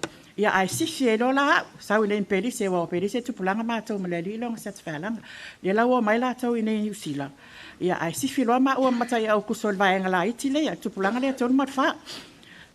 Ia o vaenga la lea, au mai nei la i, o le ngai tangata o Jacinta. Awa o te tau atu, o te le wala awa ia, e ai taimi o te wala awa ia ngasi. Ai o te wala awa ia Jacinta. Pe mi mita, fo le te sio uso pea ta o te lona ingo palangi. Awa mele le, e le teni o le atoa ana. Na whanau mai apena soifua mai, ingo palangi. Awa o le pasta, whatua whapipi ia ina ironga David. Ia, e a foi. O a ula mau kuso e pe o maua le va ia la vaenga la iti le. O le nei tangata, se le tō anga. A ingi e ngase le vau, i fwele i pai o le whare o na i o matu grandparents. I le ai ma se vau, fwele le e tau wola ifo.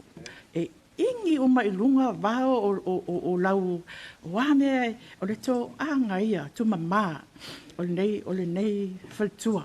O lo na o langa rea non tupu ifo. O le memory, o sesi memory o whele lo te mantua i se usu. E se whai wo. E la lata o ma ata me ti vea lua whele i a sinta pea sa o whai wo ia. Ia, na onga la ia i whele ai, na amatara na onga i no whale primary school. Ia, o na alu ilo le velu tai le a onga le mako matu e kalesia e se Kristo lo pio sanga tai pe o le mamona pe no sila fiai. A onga lo i na sinta. O ila, sa whaia o ngai mato anti le sa mo le whaltua o tonga stangi lima so loa a tu wala lea onga ia o tamiti o malawa nofo i whelea i ngofwali i fasto o wharasiu e o mawhaatasi la wai pasi e o wai i whelea le whale pe atu wala onga ia e ala tu whelea masalom tua solo o isia se whaatari vaenga lea se tu wala onga so roana la tu whaatasi lea o les la aso wala kule pasi wale se ngasi. Ia, wale loa so lopo whai e ngasi. Ia, su e mai loa e ili ma epe i a mātou mele ma te nofai. Wale se sinta, ia su e loa. O sinta la, po ngasi, e ilanga friend. A whai e ni murwhanua tonu o le malu nei a fiafi.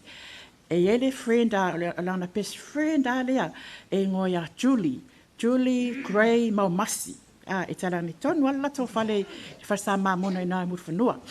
O i ngāla, su e loa e ngasi. Ia, watangi mai nei epe i a mātou su e mai e sinta wale isesi. Ia, kasi an maki soroa, o le i le ainga le murwhanua. Ia, o loasto ina tō sangi lima ma soroa i murwhanua. Ia o atu, o laua whale whapotopoto mai le ainga laua whale mea tatawai le fiafi. La e ngasi i ngāla e. Kau sami le inga haya, ia ngasi ia au mai loi i no whare, ia whaatu toi na malamatua, au whasia teini. Ia, o langa best friend ala, so I'm not too sure po la whelua ia nei taimi. Ia, o whai ala, mio lea ngasi, o le su ea, e maua mai ai murwhanua siana friend lea.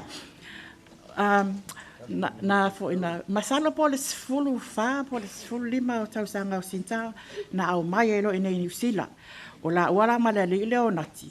Whanau lea o aloio epe manati. Ia, o kele o la o langa o la iki o nge New Zealand. Ia waso nao whenga luenga lata maa polinsia. Ia amu ia la tau ia waipa ue pasese. E o mai e ka whao, ia mawatu, o mai ta wha mawatu. Ia ona mai leo nati ma sinta nofolo ene New Zealand.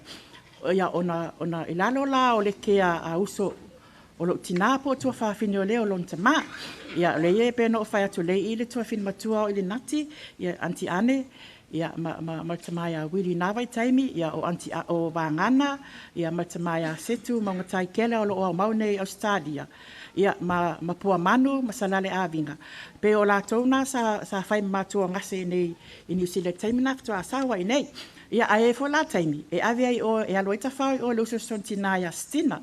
Ia o te loa pe umale i tina ia stina. O la taula lea sa whai mamatua o sinta i nāwai taimi long tuputupu ai. Ia atonu na maua loa e le ri leo so kāngol homa pepelo so uso longa ngō David. Ia a matalo i nā la a inga. O le nei tangata e se le alofa.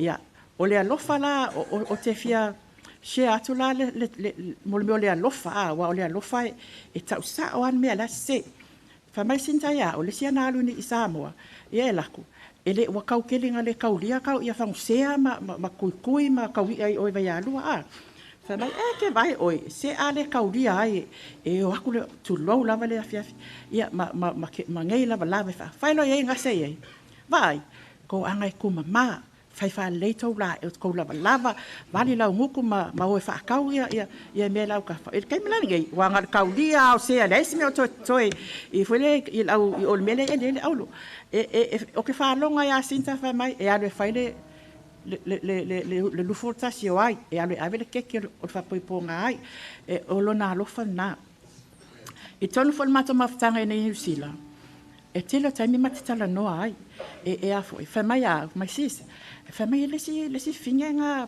fa mai pe uma o viena ngo fa la e o lo antina ya o winga lo tina o winga umana tangata nei o le fai ainga e tina almativa e a foi le maua le lava fasoa e tausi ainga e fai ainga e foi ona vai venga no one's perfect. You know, we all have weaknesses. O se tangata e ave male, she was full of love. She's a woman of faith. O la moe mauna nei a fiafi. Ia, o le a foi. Sinta, o e mimita pe no fai atu, o te kango awala au Sinta. Ia, e fia asha uso pe au kango ngewala o kulonga ingo palangi.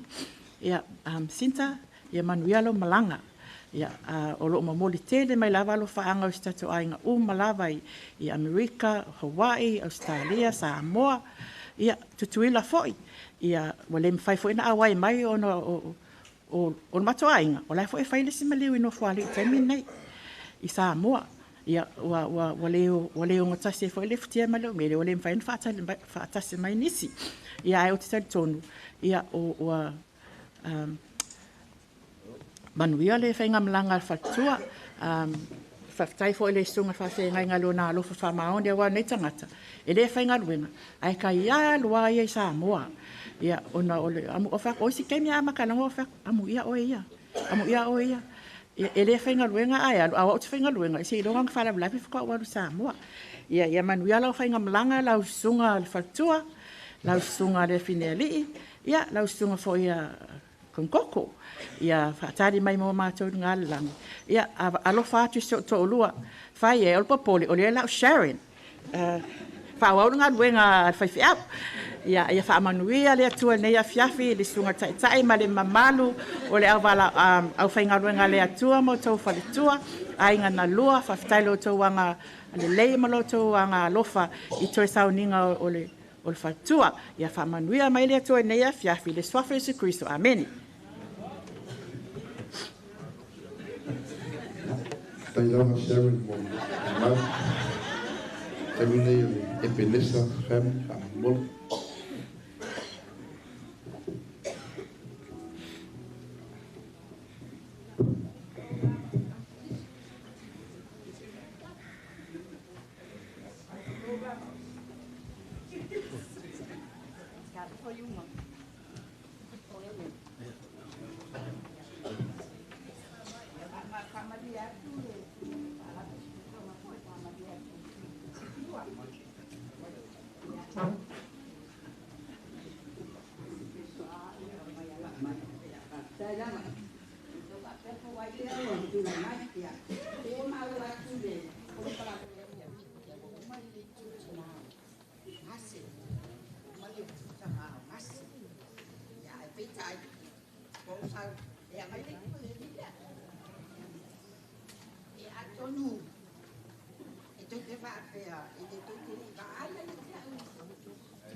na ola mai patasi mato Samoa si senga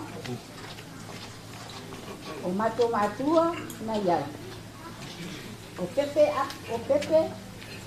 saun fili. Mai sawa isa to vai. Mamali. Ma Afamasaga pali tolu tupu. Le kwani fala ngao. O sokanga. Na tu o tele tu mai lunga tele masani ho ye. Tau talai lunga tangata. A te tayang. O tele no fano wani ho. Sok tuangan. O sa mama mai Amerika. Ona mama stanga mai tama ya. O ia o le riki o tama o le na. E matua lo uso o mariu toa. Ona soso o ai lole o le mau tama la vai fai.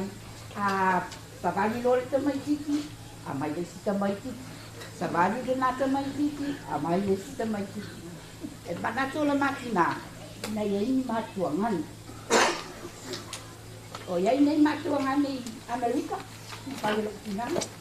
Iai matua ni Samoa. Ya. Ia fo iai matua ni Sirene. Famali e atu le makasanga tina o le lato. Tai ni ya le pe wo tipia le lainga ya pa mo le pa manga lo mai. Ya. Mama wale. Na wale tele o. Pamatalanga ko i tuwina yangas. E mo i wo o wa yangas e wo talango yangas e ai li lava se mama kutanga ma yangas. E peitai o le ai wala mai i le luma le pato kutonga ni afia. Ya o i tawele alea. Ya wa fai mai e kispa ian. E lo fai te awi me sa wale ukule lau pa ye tua. Te le loko la le tuse pa ia. Au te mane tua le te pate. Fo ina mai e Iova. Amen. E ave se ina fo e Iova. Pa manu ina pea suafa Iova. O le tato awala e tasi mai le. Le tato matai le lani. Fo ina mai tato le ele fai la tato ngaluenga. E tato tamo fai ina ia tato wola fai kai. Fami a lupa le tasi peo tina ngalo le. Ao o fo ila i kai niwa. Balau mai e le tua. E lei se fai loto. E a mia i totas. A tua tātou a waile i mai e la tātou ngani. E tātou pa manu pe ala i sua ko yo.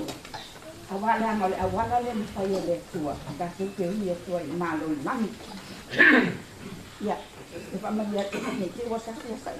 A le hai tau fai ala pa Samoa. Le hai te ida. Ia. Pa mai foi nesi upuntus poia. Se man pantala tule e tai ai mon me mo mai. A Maria e fa no no. A wa fa ma fa dai dai la. Fa na. A wa to fa no no. Mo e fa na tai ma tanga ma na wa tanga wo mai ai. A peta yani. Ya le ta to mata. O le ta tina o ta to ta u ma ti tanga ta uma. Po linga ma mi o tato tina. Tato tita ave ma. Wa ato nunga uma. Wa me uma le lei uma na vai do tina.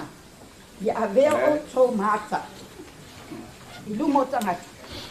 Ona mafafa wa le mama na tua tangata le to tina. Se le anga o le tamangasi. Se le anga le tamaititia lo fai peia o ringa ngasi. Ia ba. I want to say, Mom, we want to make new memories. You have to make the memories so people will remember your mom. Amen. So, kawala, so sautuanga panchuanga. If I saw the following so, and I only learn the mouth with some water when they will see this matuanga. As a Maya, oi, the Colossian number 1. O fai aku ape melaya le number 2. Ya ai asta. Ya la fai aku lo fuang. Ka ai lo fana, mas tu lo fana. O falo mo ko ilo watali. Ya no mave o ya stadia. Ni ke i wo ko fai sa number 2. Tana. Na e tu lu mo le tua, na fai lau ai tu. Okay. Sala Leosi. Leosi. ma ye man tu ai to julu ma langi o ai te anu ya o ngase number 1 o se number 2 o le ngore ya e man tu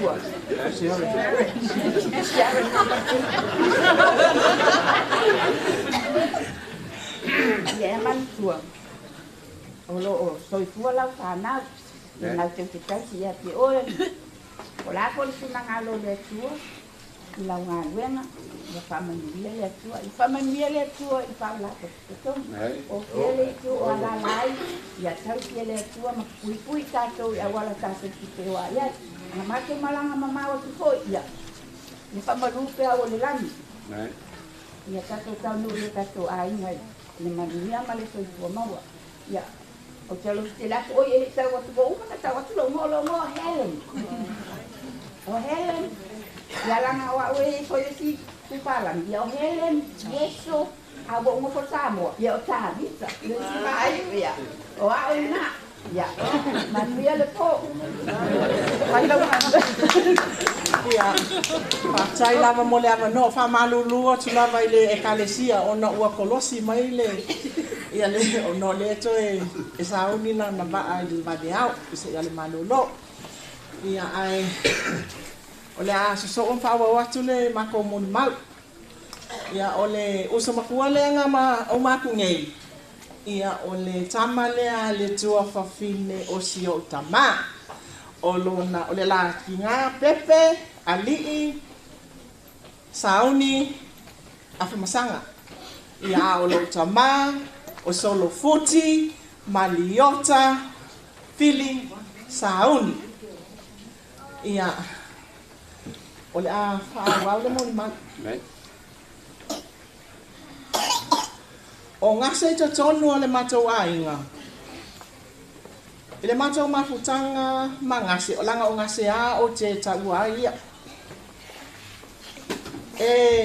patasi mai ia ngase male tongane nei e mo ia la chala ele si la fia lava ngase o na fai o se pe au mo inava leanga o leo langa a toa o ngase pe o inei leana na o lai a ua va ai ngase I mea I fai to tono le maa inga I fala ve lave o ina na onga mai loa mapu e mai e ngase le sitepo le mea fa sa moa ai a fai mato fala ve lave a watu ngase I mato a inga e fa putu ai a male whanau I tuli mani pe folole le moa e tango I opo mai lana whanau I ateia ai ina ua maasani futa ilo matou ainga o ina te le o se awa onga na sauai ua vaai ngase I mea to tonu fa Samoa o ina na napu ea mai ai mea o malanga ngase o te whawhetai au ngā luenga le lei uma so o se whaaleve lave ale maa inga savai sa whaalpai so amoa ai mai se o malie e te le mawhai ona e nofo e te le manao fo I se mea e whaale tonu so o se whaaleve lave fo I ale maa inga e whai e moa lava ona e tu lai mai e savali e te le nofo le lei e te tu ilunga e savali e te vaai le mea lea whaatonu whanau o te mori mamala o whamaoni wa le aiso o lima matau ta tono le maa inga I nei mo I lava wa umala o whamoenga lo o lima matau le tono le maa inga so se mea o te le popole e iai noa ngase to tono lo o ainga o umapu loa o nofo ba o te loa ngase whaial nganuenga to tonu tua ma ai mea uma ia le lei e le mana o fo ngase I se mea ai whale tonu a whai whala velave sa vali ngase susue le mea ai e le o lava au mai le si mea ia o tangata ua fia e whape na le winga ngase o le afo ini fatia walu taimi ua lelei, o le taimi fo'i ua le lelei. O le taimi ua malu, o le taimi fo'i ua le malu. Whamangalo au, whamangalo si o maainga o ani se, tahi mana ia alu man file ni. O te alofa te le ia te oi. Ai, whaamole mole, nei te wa umanya lau mole malu. Ai mana ia fo'i, sei whaatai fo'i se pesi. A ea, lau wa lewa le fiafi. Se o ai ngai mali. Whaamole mole. Pe o tau ina, a pe tau te mana na o ai pe tau te awhiwhio mai e usu le tātou pese. Le anga, o le ainga leo ma ue mali e whaame melo iai teine lea. E le mawhai o na nofu. Ia masi o ma ainga i tua mua e le mawhai o nofu. Si o ainga i savai. Ia a whai o tau loa au. Ia ane leo mai lo se e usu le tātou pese. Whaamole mole nama.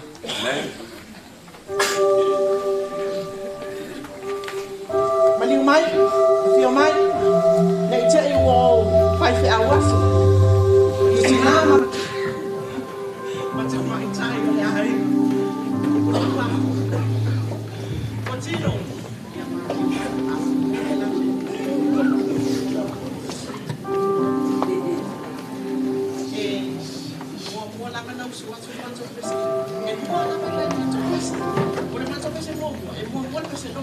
Ia ona ka i wa twaina na pese.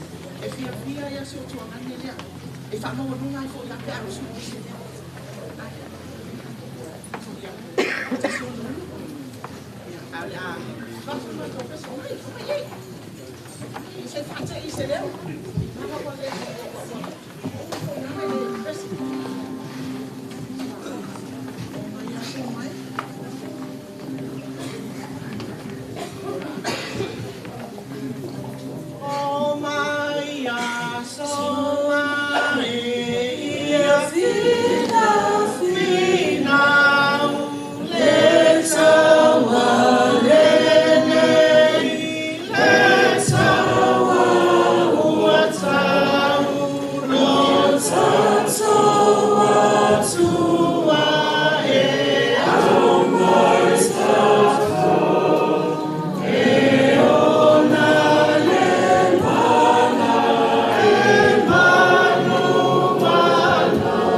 Of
Ia lele. Mai ia lele. O mea whale li I le tātou te whaia. Au te le iulu mai o le whaitoa le whamai le tai o le saunga. A mai e se loto wha ma whana o I tātou le nei asu. Ai whamai le pot le whata oto Solomona e sili o na leo leoina o le loto la I leo soisi a mea. A salo I so wha I le loto pe a whai o maliunga se nei a fiafi ai mai. O au se o tau whai whamatala anu se mea mafua e ono o iloa ngase. O le ainga nene o tina o ngase I vai a lua no fo ali. Le mea le na tau tala mo moeli sto fie me te le isea. Hia fie o ngase e whaianga joke no mako ainga. E mai se langa le ainga e whatau sea.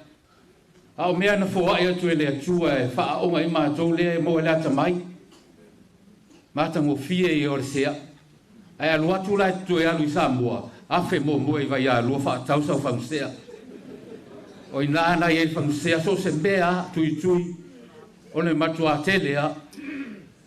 O le mama futanga ma tō fine se awatu asina mea mafua ina tau le ngafa tō fine I le alpia.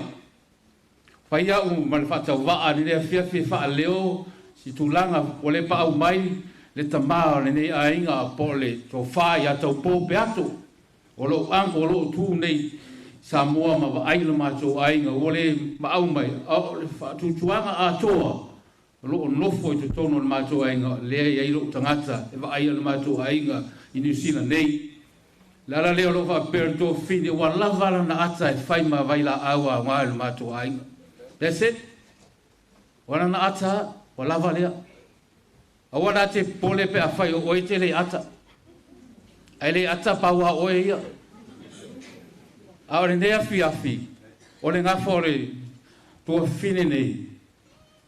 E tō rua teine, o Filomenga, ma tō vine, o Filomenga la, le ile ngā whaole, te mai tai lea, leo le ia au le te tū atu foi, ma fuenga tau ia le pia. O Filomenga, sa whai weipo atu ia ale pia, tua lau, whaase, sio, mai le lala whanga, o lo lumbuenga, ma satu patea. Lea la I eina na whanau e toa se furu ua mali li uma. Toa whāteile, toa ono tama.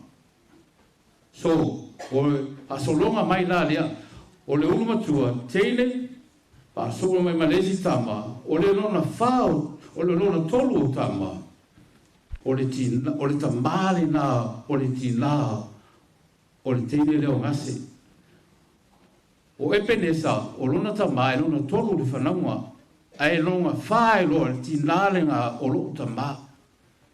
O tō mukau mō mai, e au I le ngawha lea o le pia. Le tō te iai so e melangi. Le lea I whalanga nginga lea kongoko le tō te vai, tasi lea vaenga e, tō te whae loa toi. E maua lunga foi le tūlanga o le teine I tūru le mātou whae e ia. O ngase le ma whaina pa u ia ngase me te tono le ainga no tina. Kaso e pe, pau a leo le ainga e fia te le e pe, e ruatu e whai e I mea I te tono le mātou ainga. E wa ai a le tino e, le vo e wha awawa e ngase.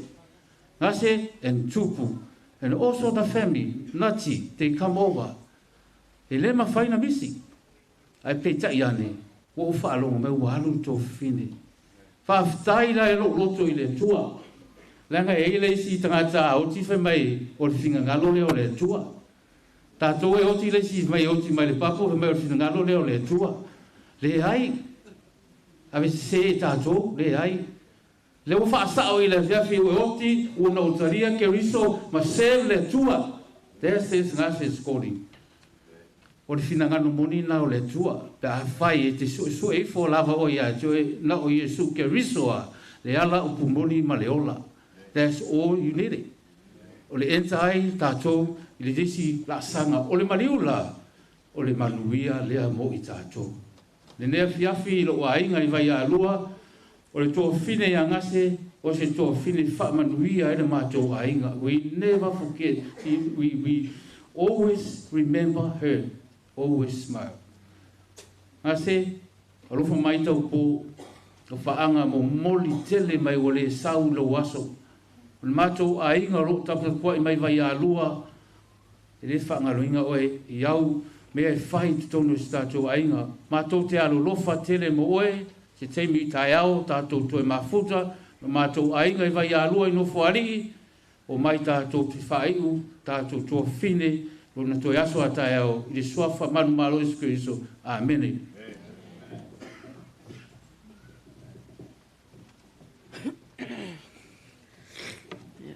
Ele tua le ni tula la fiafi. Me tau matea mai le ni tangata tula i atu. Ia o le ala lo tula i whai amasui o le tinale ia Christina Muau. Po le uso le tin o le po le uso le e penesa tina o ngase. O le ala lo tula i e whai loa fo ilo ni tangata. Te tonu to telo o to welo o sila fiena o ni tangata. O au a ke nese sefo tau pō, mai vai a lua, o lo tamaa o le tua ngani o tinao, ngasi, e pitola i titi lava. Se i whaisa o moli mau, ia ina lela alu loa tata poka la me ia le i se moli mau le aingo e penesa. Tula i malo wawa malo whalo al tele, te whai se moli mau le wina fo i o le mamaftanga male usonei. Mama futa mai sa moho la titi mai so fito tau sanga wa onga le ya ana numero momua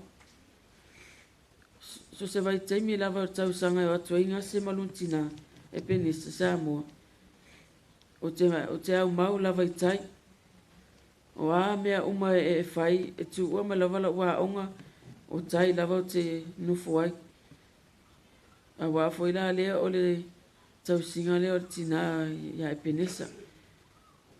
E whaatonu lava ma ua e whaife au maasani, velenga o le vau, whaingotanga mea, sose mea. O le alana wa ulu tai mo e fuirota i aulang. I le whainga o whi au tono a inga, a le ngata fo i lea whainga o lata whanau. Tupua e ni tangata tonu. Pei lava ma ua o se uso na whanau mana manawa e tas. A latu ia ngase i Samoa. E ta amilo lava se ilonga e so ova ia lua a koa. Whakoa i lua lo saunga se whali. A e whaai o tu lava ngase i uta ia matau mai i taif e vai lo matua. Pei o se whangaronga tanga ia te au o le mamaftanga ma le uso nei. Ina ua matau o mai nei New Zealand. Sa langona lavala o angang fia o na ua mawhaion ma wheloa i male uso i New Zealand. Sa ma futa ai se ia o matemi nei. Ina ua vala au le li ia te ia. Ulana tala muli ia te au. Tau tua nā ma oe lau whanau. Ia e tau si wha leita maiti. Ma ia e lofa i lau tamaa i Samoa.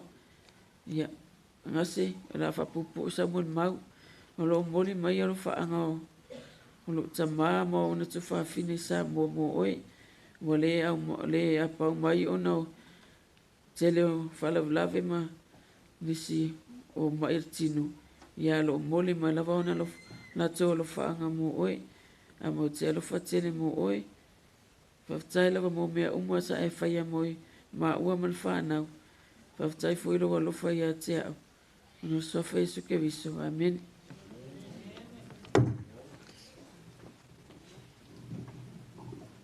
Tanto tula i lua.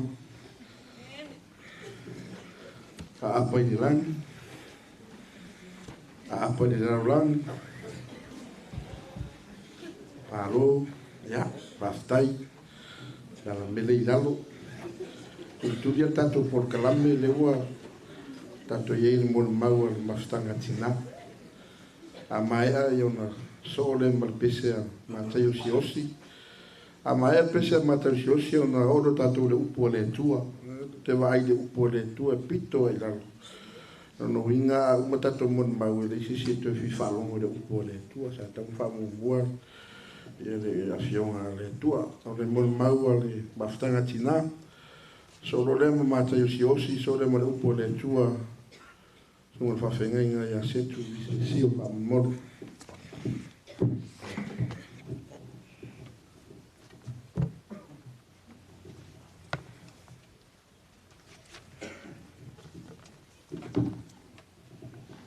Amen. Ai le whaia la umori mau nea fiafi. E mua na o whaatalo whaatu i le sunga le taitai.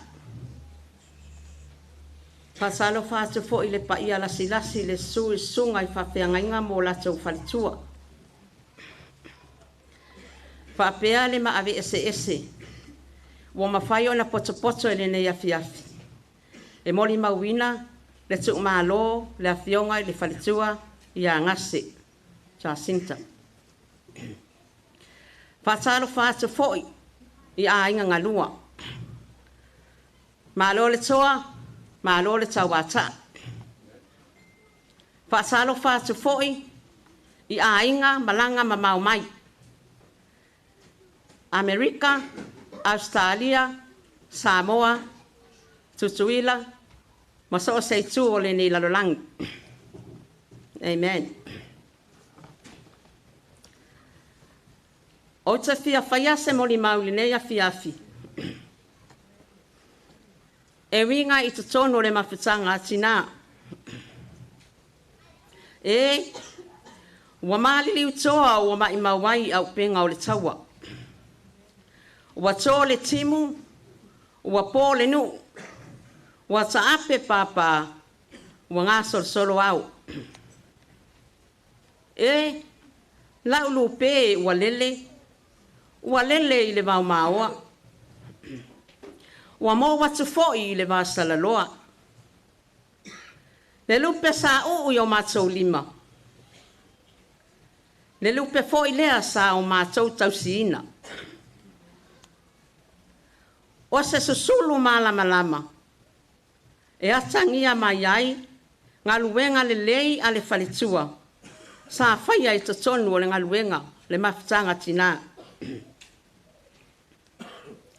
E tele ni mea le lei, sa tāpenga i le whalitua.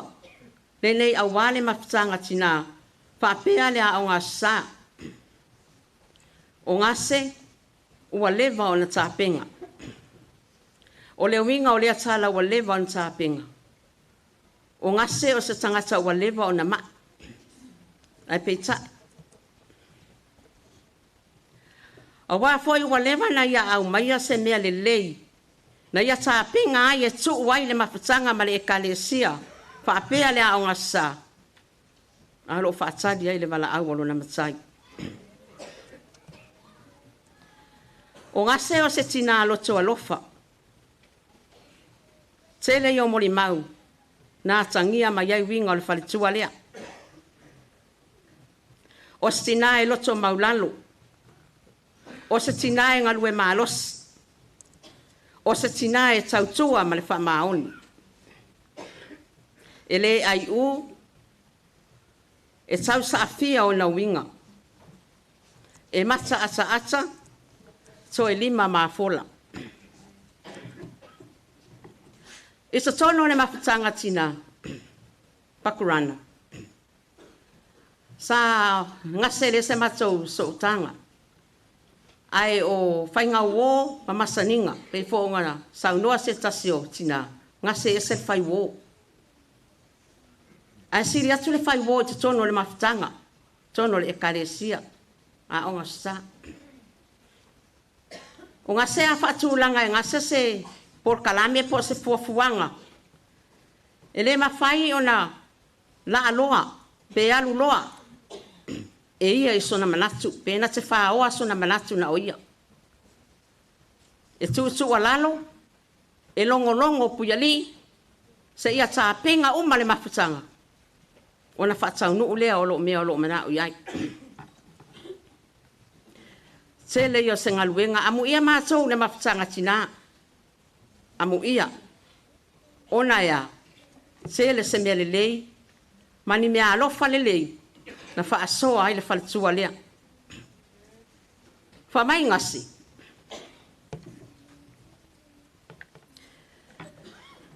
Ai aira la au e maasani au na ba aia i aso ia.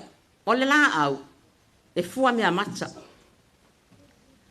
Au le winga le tala ngase nga whamatala i le tala lea. O te tonu o le roto i fale e kare sia pole mawhtanga tina. E pula lau. O na amata leo na to ulu. O lau e lano mea mata. E le pula. O lau na e tūmag. A o lau e pula. O lau na e amata na to ulu ma mo watu. Te le yo se awa onga. A ngalue oe wa ele fia ngalue mo watu. A sao fai oe wa ele fia sao fai mo watu. Ai o le pina nea ma le au tū. Na to toa ia le fare tua le fatu. Le fatu le sa fai le tina. O le ekalesia i pakuranga. Tele yo saimina le ai se mafutanga tinga. I le lua afe lua tolu. So a matsa ina fai mafutanga tina. A matsa lea ona tau faatilo le mafutanga. Atia e mafutanga. E au sangi e vai. Ai fai ai le atua le mea le lei. Ma le mea sirisiri. Na ia fa awala ai su e ngā tupi me mea uma. Na tino ai le mafutanga le nei. O na o le tūma alo se le tina le nei. Tele yo taimi e fautua ai ngase le mafutanga. A fai ni matau fongu. A wa ai mai ngase wa. Wa watu lunga ni matau sa onga po ni me fai. Fai mai le tina. Fa amole moli. Tu ilalo. Ele tu sa uma ainga. Ele tu sa uma matafali. Ele tu sa uma tina. Yes. Sao. Mele fa ila utala te ofe se tina. Po se tamai titi tono le ekale sia ne pakulam. Na tere i maua mai se ponti po se mea ta ua mai tina lea. Se le yo mele lei. Fa soa ai ngase tono le mato matanga. Wa umana fata atie e ngasele por kalame tina. Mato, a faya sa tina e ta penga tama. A faya sa tama e ta penga tina. Me talo fai tama, le tau sanga mato. E uina luka ma sau le fōlaunga. E amaya ele ali ile file muyo mato loto. E whaatino ai por kalame, wa umona whaatati al tawhatolo el tinal nei, na ia savavali ai le mafutanga tina. O lau tatalo fo i lea, e iai se tina e la ala e tūla ngā vai o ngase, whaawau ai le lei tono le ngaluenga, ma ina whaatupu ai. O te tono fo le ngaluenga, e la aunga whai te au, o le peipi number 1. A o le mafutanga tina, e whaingoa e mātou, o ngase o le best lea ia mātou. O le taimi lale nei, ia ua le ese number 1. Wa no mo. Toa tele tina e, tausia le, tamao ngaluenga. Ke lo foi lo malosi pea lo na loto. Ai whaptai lea li. Na luenga le le sa ia whaia mo mātou. Whaptai ngase. Whaptai lo walofa. Whaptai lau tu walalo. Whaptai lau fautua. Ta tono le a le mamai lea. O le a teo pea yo mātou loto. Aluia lau whainga malanga ia manuia. Whaptai lo wanga le lei whanau mea o malawa sa e whaia mo i mātou. Ai whaasiri ai le ngaluenga le atua. Whamanuia le atua le lea fiafi ma lo whaalo lava. Whaptai mo lo wamanoa.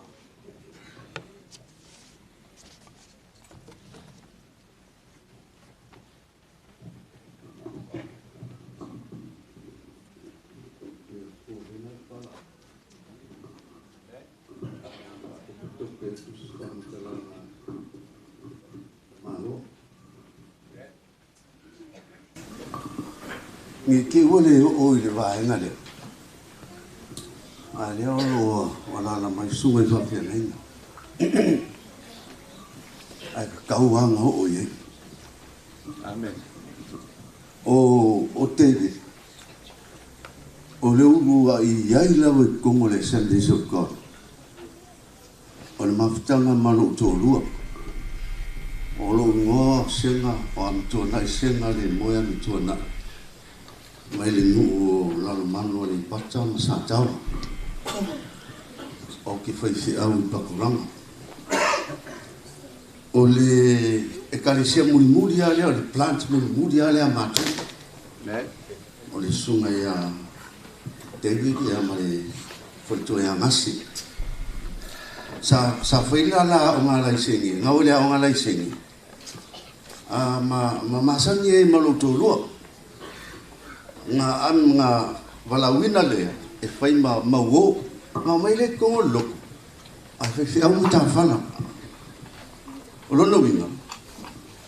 O lalo le wawa ai ngā muta whana. O le urua I whewhi au lea, ngā oa o inga sunga lea. E whasuno me lo mātou. Sunga ia Pastor Sio Whawhiu. Ia, tasi le whaiwhi au sa telelo na sao. Ia ainga ne. Ia manisi. Mātou mawhitanga mai sunga ia lumanai, Pastor lumanai mātou tia mal mātou ainga. Telelo la sao. Tu tonu ainga ile tautua ina le lotu. Mela lea. Wala watu I tu whawhine whamanmole, o mai usu ka ko pese whaka ko si. Ele ia. A tāka ko pese. E whenga tāta to mawhtanga mangase. Tele no nao ngā I le karisia. Amen. Masalo tae au, whawhtai leo te vai atu le, e se uso le mai Australia. Tasi lea le uso le sunga ia Pastor Sio, ma lo whawhtai. O lau tō mawhitanga lawa lea, I nā taimi. Tātou ngā lua whatasi mai ngā lua ngā lea tua. E le whai whaanga no ina I ro mātou a inga sa mātou ngā lua whatasi. Tō o le kalesia. O le tele I o whawhitau. Ai, sa te talo le kalesia telo tengi. Me se foi o lea mai le sunga polisia, nisi o whaifi au. Ia, o la tau ia sa whaia tāru sanga I nā taimi. Au tau atia e le kalesia. E le mwhailanga na ngalo le matawhai o I le kalesia. Te tau ana iso mātou sao. Amen. Ni ia le atua. A lea la usul mātou pese lea. Whamul mole lava. Wa usa au I mata ko pese. Ia, tūlai mele sunga. Ia, masanga whamul mole. Awar koe kala ngō ngā mea o le baby number 2. Mai se o pate li ele atu e lea tiapu. Praise the Lord. Ai whapa o mai lo pese whamulmole. Ale a whasiva I le sunga I Afamasaga. Wai umaloa kako fia. Ai adu ia kami ai longa whale. Ai maangalia kako pese whatasi, kako siva whatasi. Ia matatou mafuta ai malana o na nei tu aso.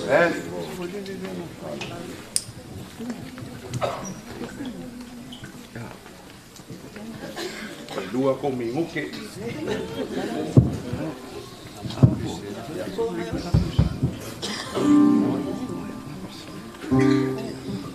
O sui pese.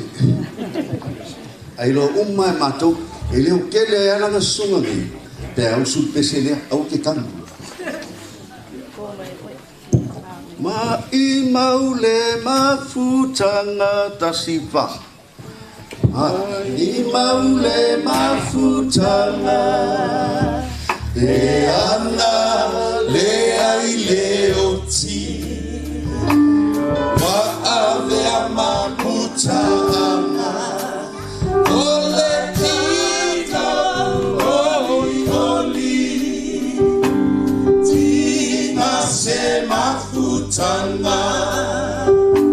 Elele mama fana. Aua ave aleoti. E fai mapina te tantala. I am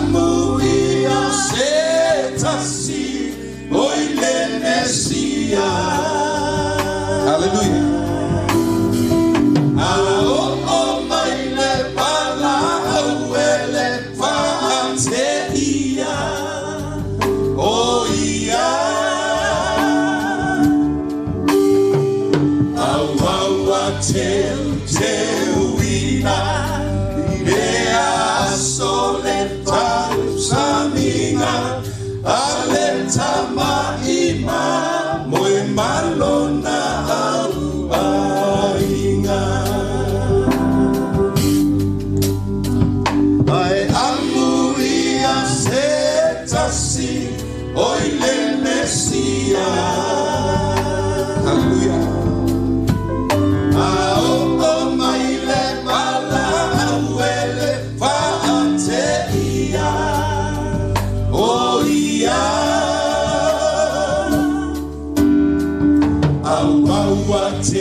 Tua soi fuori nei tu la le fiafa.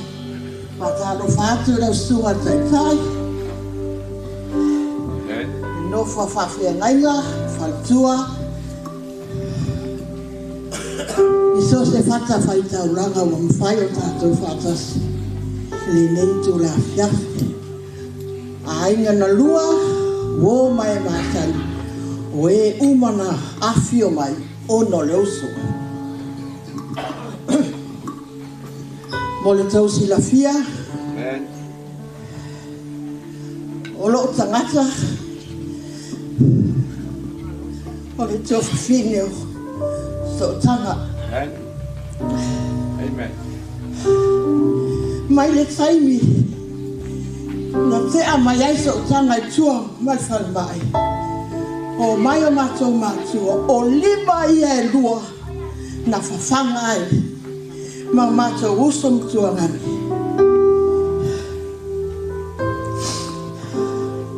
I le tau sanga e afe. Whai ungo le tau sanga e afe. Valu se lau. Iwa se lau ma le ono. Tasi iwa valu ono. Na le tasi iwa valu whitu. Tau sanga nana a matai mawhitanga. O le tau sanga wholina. Na maa. Whelua I ai malkina I anasa. Po Jacinta. O le tamaria. Ia, vai ane lavare sunga whapele, suafa whapea nainga. O le au tala noa mua. Le taimi o whapea. O le tangata whena kātani. Ala koe mauaka. Le ai, e reisa le anga se o tuangani, e le ia. Ai, a o ana oso le mento le unu. E whapea a le tinale. Amen. Ti ngā lava na te tele. E alu lava I lava whapea. Whapea na matou ma futa. Ma ta maiti nei. whapea. Whapea te maitisa. Telo taimi e la ngona le leo lea. Ai le leo lea. I le tai e se leo. O le telo taimi au whaalung atu o te lele leo lea. I le matu aina. O na uoso le utu i. O te le tui aia. Awa o lo tangata. Ai o te tui lea. Awa o iena amai. I le whapera la sawi amai. Ai toi awa tu a ue. Ya ye lana me se le whai. Sa au whalonga le si mori mau whai mai. Sa mua whaso ta i ngase. Tupu pe sa awa. Pa maru lu watu pa whai ta. E whapena fo i. Na mua sa la whai ai munguli whai poipu. Io, na tato mai ma ya a. E la ya sa sina sa mai ni na me. I mo ia la titi so tu ngali. Ya na to te matutu. No sa wa fo ya. Ile am sanga ta sanga le. Sa o sa wa yo tia sia mai. A se la fa. No sa le wa ye fa. Sa o va ai. Wa te le la va swing. Amen. O va ai o furinga mai. O le tinalia, e lei lo mai, e lei lo faita, e lei lo fa e tali lava iele ata. O se mafutanga ma fana le mateo mafutanga. E no ua, e se foi le tu la rani o iai, ia wo ati le pito so ai kangalu. Ia ai le foi e le pito ro mo ai e kiwi. Ia no o saula ia lele. Am sango tau sango vai wa mai o fai atu vai oi pule o le mete fia tau samiai au wane te tau fia awawa o loa o le mai foi le na mai lo to lua sa tani atu se o tua ngane dua vai aso taru ai no mo lo fa tu ia na wa o iai awa uma na o iai ele fai no fia e fai na tamu ia o kau ele yo iai le mele o iai tuangan ini, ama o masih tuangan, lewa ma o yai, amu ia se tasele yo yai, ata tu tele popole ai, o lo so i fua le tua, sila fia me uma maloto tamat, le tuangan ni awane e fa vai yai, tau tuan nama o le fa nau, ya tai le fa nau, awalava ni o fa lungo mai fa mai wanu sa fa lua. Wa te tafia mai ai o la fa te puma. Pele ai asa se me fa tafia. O te tu mai ata afi no. Wa ta mai ai ui ilia. Ilia se tatu pule o fa ina benga tu. Tatu loa uma lava fo fuanga ina benga tu. Ia. Fa maru atu, fa maula atu se opu sala. Ya fai wa se fo se ngana le ne tula. Ala fai otu la pese.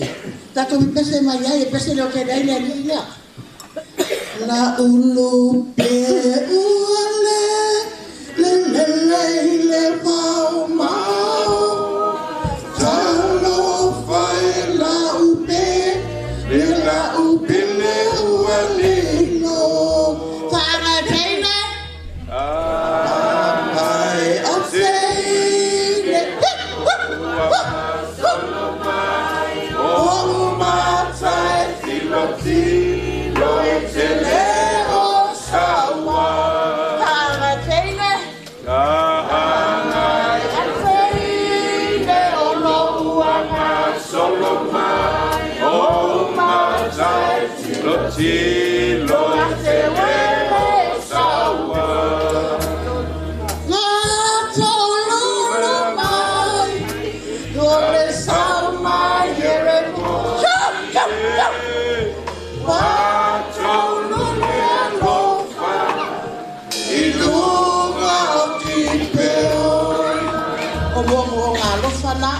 Maria tele la muna ko la balanga uso pa malu watu o le sapa isu amen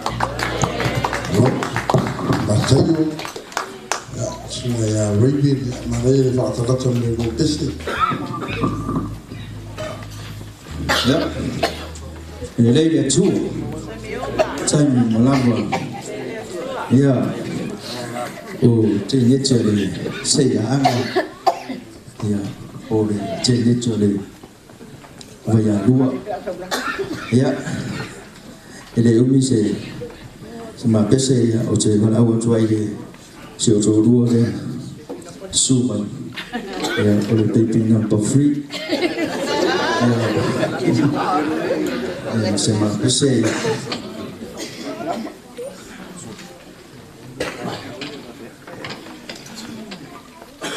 Ya, lebih sini ni. Ya, apa yang saya itu silau nol.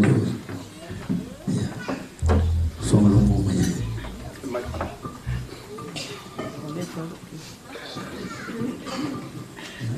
Kau udah jual masih foma, ini Fianc.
so amuia le tinale o tusia i le ola aya oe malo tangati tato sa ini le tua malo na kualo sua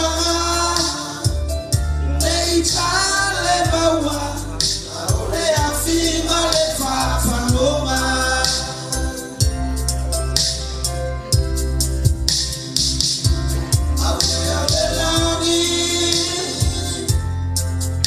oh, I will feel alone,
I'm not Apostolo ya Raymond for mai ya morana pese ya mfai lura tato vi upu fa winda le tua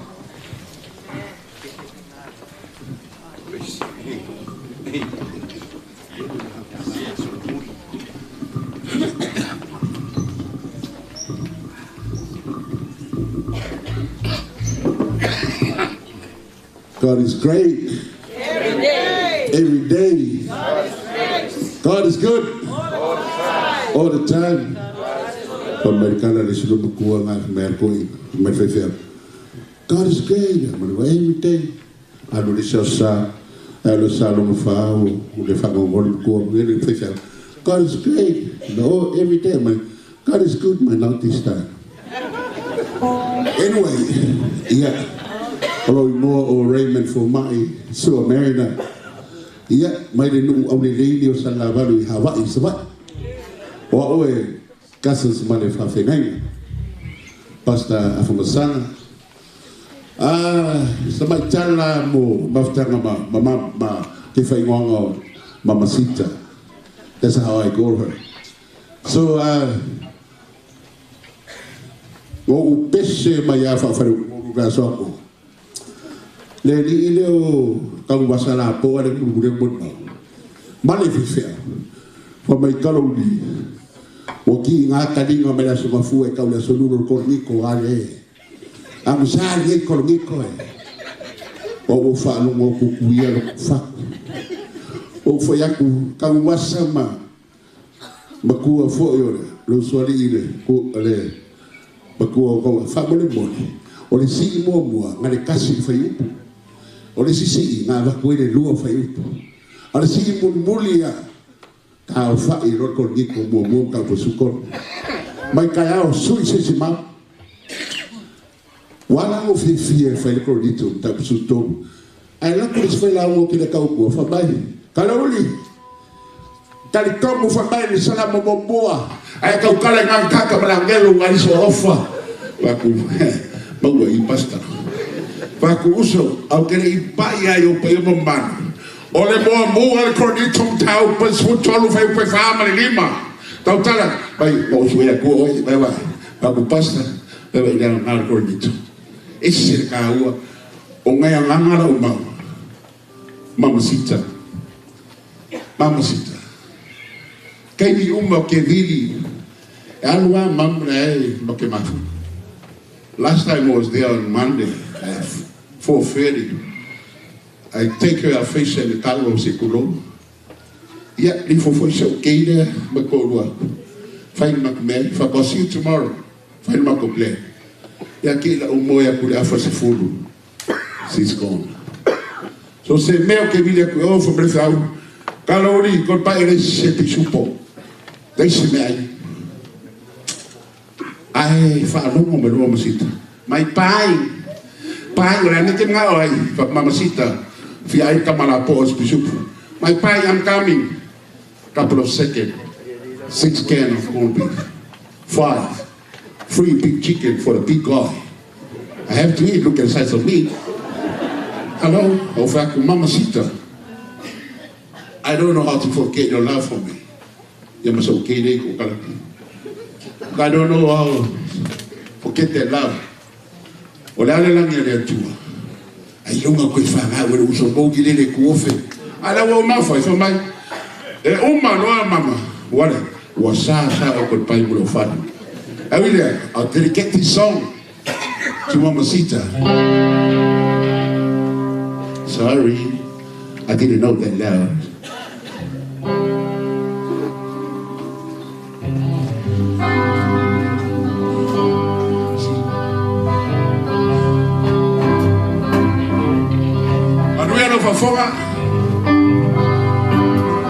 Fafonga lyrics of this area leo.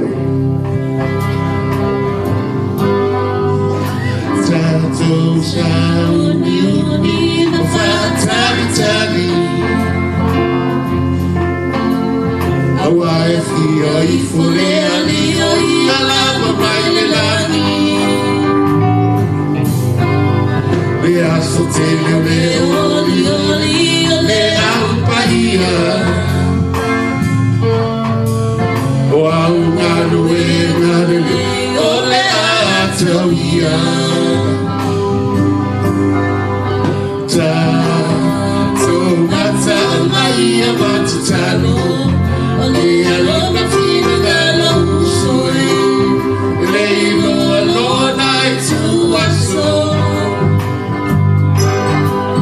Tau maia famano si tau.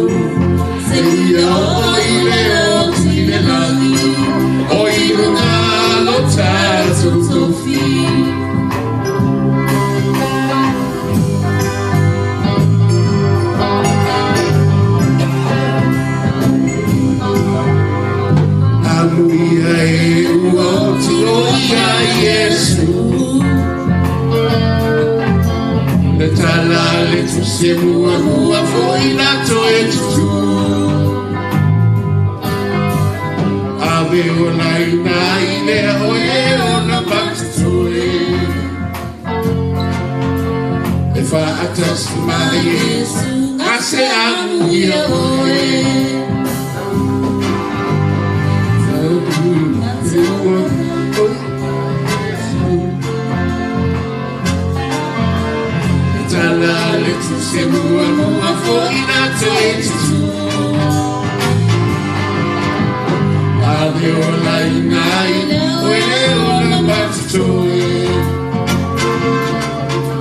If I trust my Jesus, I say I'm here.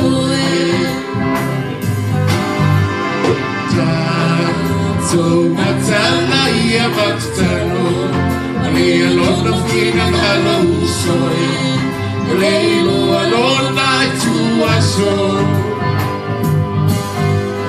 Tau mai fa amano si tau, tia oile o tilelani, oile galo tatu tofi, lelani. Oi lungalo tato Sophie Sue, mene mameni. Fakele sa utula mapati de tua. Ada utula ilunga fakelai tato failai na nei fiafi. Apena na ona mele ko ne tua, asunga ni failaunga. Ya mana fio ko ia ne tua ni fiafi.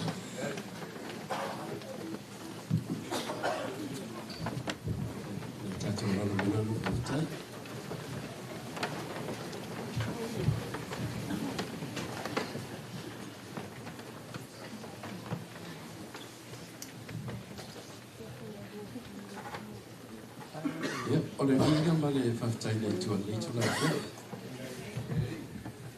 Ma no tfo ile sa'i ma le lo tau pale ni fia ya e wila mai na wa ai sina o sa ni go le ia ai pa tai le tua ta wo foi lo tatou fa no longo i moli mau ia be se foi sa fe finga nei as wa malon nei aso ia tatou te le toi fa longo la vai si moli mau e tu sama non sai fo ia ole fio ngai ia tongi toto ia po le finali i pe ona ta ua nei tu la las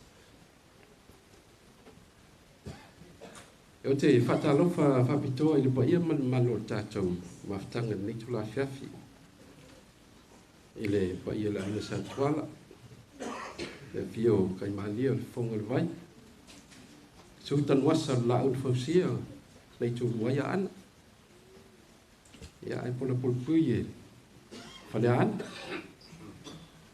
pese fo i le fio la inga kaulang ma upo tu ia ana ia mani umai a farfito ma upu ia fasto ia pa ia nga o ni yaso le fionga le fatua ma le sunga le fafengai te loa le tele a ia e isa mo poto nei fa ia wala ma to ia tatou te mulmuli nei tu la fiafi ia ma lole pale ma lole tawata ia o tau no le upu asia tatou watu o lupe sa va o se ia o le ne wo fui fatas e sia tupu ni maftanga fa penei ai ali tupu ni me fa pia o le maliu o fai poiponga o soifua ia ma le tele o me poto ia tatou ai ia le mo fo nei maftanga ia fa ma lo fo ia la tou sa tau wasa mau mai le fai ngofia le malanga mau mai nisi lena malanga mai Amerika nisi malanga mai Australia malanga mai Samoa nisi na malanga mai lo o fia laban ia fa ma lo le sa le tau ngofia nei mai tau ia fa fitai no lo to walo fo tu fin ia o fai ono to ia fa ma lo fo ile sunga fa fenga ma lo fa fitai le o sa i male lava pane ia le fai ngofia ma tu tanoa nei toni o vea ku amu ia oi o le wa e o iai ia e fefe ia ma tu le ma tu tele ia o iai poa ni fa ngona ia ai ole ata tia ia va nga la ta to le fio nga le tu se ku poi mai e fa ma fana e fe so suani ia te oi ai ta tu tele io la mo no tanoa ma so tanga male tu finia ngase o lo wingo se tu visesio ia ale tama udi a esa mai i vai a lua no fai ia pe o to fa fonga ia ni so ia la wi lo ama to i me le o fingo tor sa e pe o rangi e tangata le se ama le matui e kelo e pe e fo ringa mai wa fa tu le tu wa le au nga ia lo tama wa inga mo tatu e kelo e ke mi ka li kui ma fang se ma le ia ma le na nga me na tina e me lo tola e ke lo la le wo manuia a ma ka ma fang se a ma ka ma kui a ma ka mai le ia o me o ma la va le o le sa yo me o ma la va na ma tu te o mai ma a mai fatang ke lo e mo mo se le o solai a wan la nga pe u la mai ka su sa vol ka ma fa ka se sa vol ka ma fa tau e ke lo no ta ma ya mo ta ma se so ku po e fa pe o le me ale nga e mai me mo wa li se le o le bisingi si me o na la le na o ina mai lo o la nga fa bisingi fa ku tu tupe o le se fe o tupe o le fa ngo sui ya no mo man ni tu la ia man no folo male finga o saina le ala wa ti le nga le mal fa tau tu o fa ya ko lo saina ia saina ka ngona o ka kupe ia fa ta lia o fa nga yo man tu pesa ia le la o man ni tani fa tai le tu al mena mata me ma wa lan lo ia le mena mata me la ngol kala fo nga yesu tupu mai yesu i se me ma wa lan lo le ama na ia tangata pe e fai maulanga tangata ke lo ka kupu mai alfa o tanga na manui ai le o langa ato. A e koe ulala le sea mar kui, ia e koe mawhauwhaua. Sea mar kui, e manui ai fo tangata. Ia, ai, o nei aso la tatou o le fionga le tua, le whaita wina le fionga le tua. Oi, le wanga le tia uge le maso tanga. Olo tama, olo na tua whawhine, e whanaua ia, e la fionga ia le finele. Ia pole a fionga ia tuntot. Ia o le maso tanga la e tau songa maua. Ia, o le tele lava o le matawona, matau fiola mai I vai alua, pe o le tele o soi fuanga tangata le, o nei New Zealand. Ia, ai lava taimi sa matau mafuta I fo I sa moa, ia, matau moa se mafta. Ia, ai, o tele malanga mai nei. O le tusi la le an whaita wina le afiafin nei, whapea. E sili ona le lei, o le tau le leia, I le soau le lei. Ma le aso e oti ai, e sili I le aso, e whanau mai ai. O le tusi lea na peona ta ua e le sunga I le whawhenenga na whaitawina lea. Tusi lea tusi e Solomona. O le taimi lea o matua le soifu o Solomona. O le taimi vai lea, o le tele o me tala noa I tangata matua.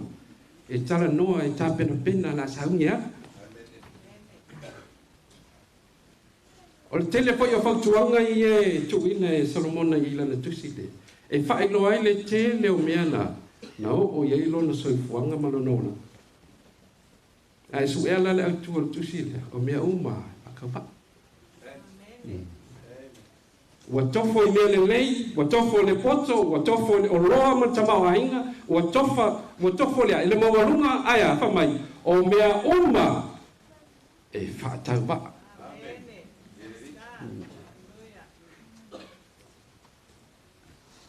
O le vaena le tau mai I o le tau whailoa mai whamai, e iei le ese senga, o le ngoa tau le leia, ma le mea tau o le sua u le lei. O le sua o le lei. O le tau talanga I le. I whangu whamano. Ia po sua o e whaonga ina, e whamomosi ai le tangata soifua. O loo tala noa fo I le tau. A e toi whaitau le lei ai ma whaitau atili o loo tala noa ngai lea. E le tau ngata, o le mea ni o le sua o manongi. E tau ngata lo na tau. E taitutu sa le lei a le saunonga lea Solomona ma le whata oto le tala noa ngai e mai. O le avavi o le lei. E sili lo na tau I peni. Po le ale tau atao penina. Po le ale tau atao o mea whai lafio neina no langi. E whamaya, e sili ia tangata mi o le lei. Nea lau toi a mai fo I lea. E le tusi e whai lang whamaya, e sili le ngoa. E tau le leia. Ngai lo le tamau ai. Fua mai oe. O le sua ule leia o le mea mau ale tupe. O tangata e na te mau aina ia meni o sua u. E tele le tupe mau ai. Tele le tamau ainga. Kai pei o le whangsea. Tangata e mau ale sea kai mingi. Ia, ke longa lau sea lau ka laat ka o le whangsea. E le aia si se a.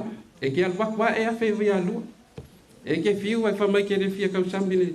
E ke lakwa e awhinga, se lauka lat whangsia. Lima suka la i le a. E le aia masi se aloi. E tilo. O le tau mai foi I whamei, po le ale kele o tamau ai. E le aia se me kukusa ma le sua whatau le leia. E lua mea le ka ke vaai le kau whetuli e tangata nila la. O le tau whetuli ai le oa ma le tau le leia. A le o le oa, o le tau le leia. E te lo, ma ngai alo tuli o tau leia. O le tau le leia, o le oa tele nā mo ai. O le oa tele nā mo lo ai. O le oa tele nā mo lau whanau. Tele mo le mau nei e fiafi. Whasa o le leilea, le loto nei tangata I le tau tua ai. Le whai mea le lei. Telo te miti ngana, le lava whasua ai, tau mawhai lava, whaise mea ina ia, anga le leia i se tangata. O isi nā winga i loa ai lea, le suwafa i tau le leia. E lea manao se mea e wha le tonu. Lea la wato e wha manatu mai lea. E le whailaunga po Solomona nei aso. Po a mea umo nei o langa. Mea taungata, o mea matautia, o mea le lei, o le afo le poto. O le suwafa tau le leia, o le mea pika siling kaunka. E se le maa nei o se suwafa e tau le leia. E se le maa nei o se suwafa ia. E tau e tangata. E hui lava nei aso lewa, tatia maitua fine, se tulo. Ia. Au le hae sau i fuana ngal wena.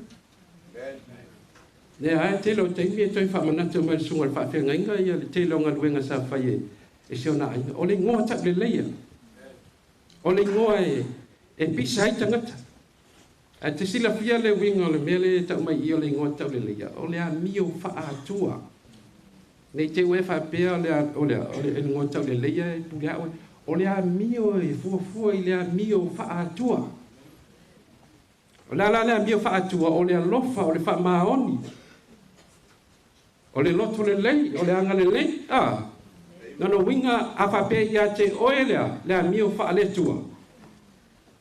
E le tau matea o lo suafa o le suafa ia. E tau le leia. Nei fiafi, aftai le tua i lona anga le lei. Tele foi o mau matanga fi e whapenao na ta ua nei fiafi e tō file. Ia e whaftai e lava i le tu. O leo ala. E te iloa. E leo maliu ngase. O le soifua mai ana ngaluenga i ta maara inga. Le soifua mai ana ngaluenga i nan whanau. Le soifua mai ana ngaluenga i o na usua e miseo tuangani.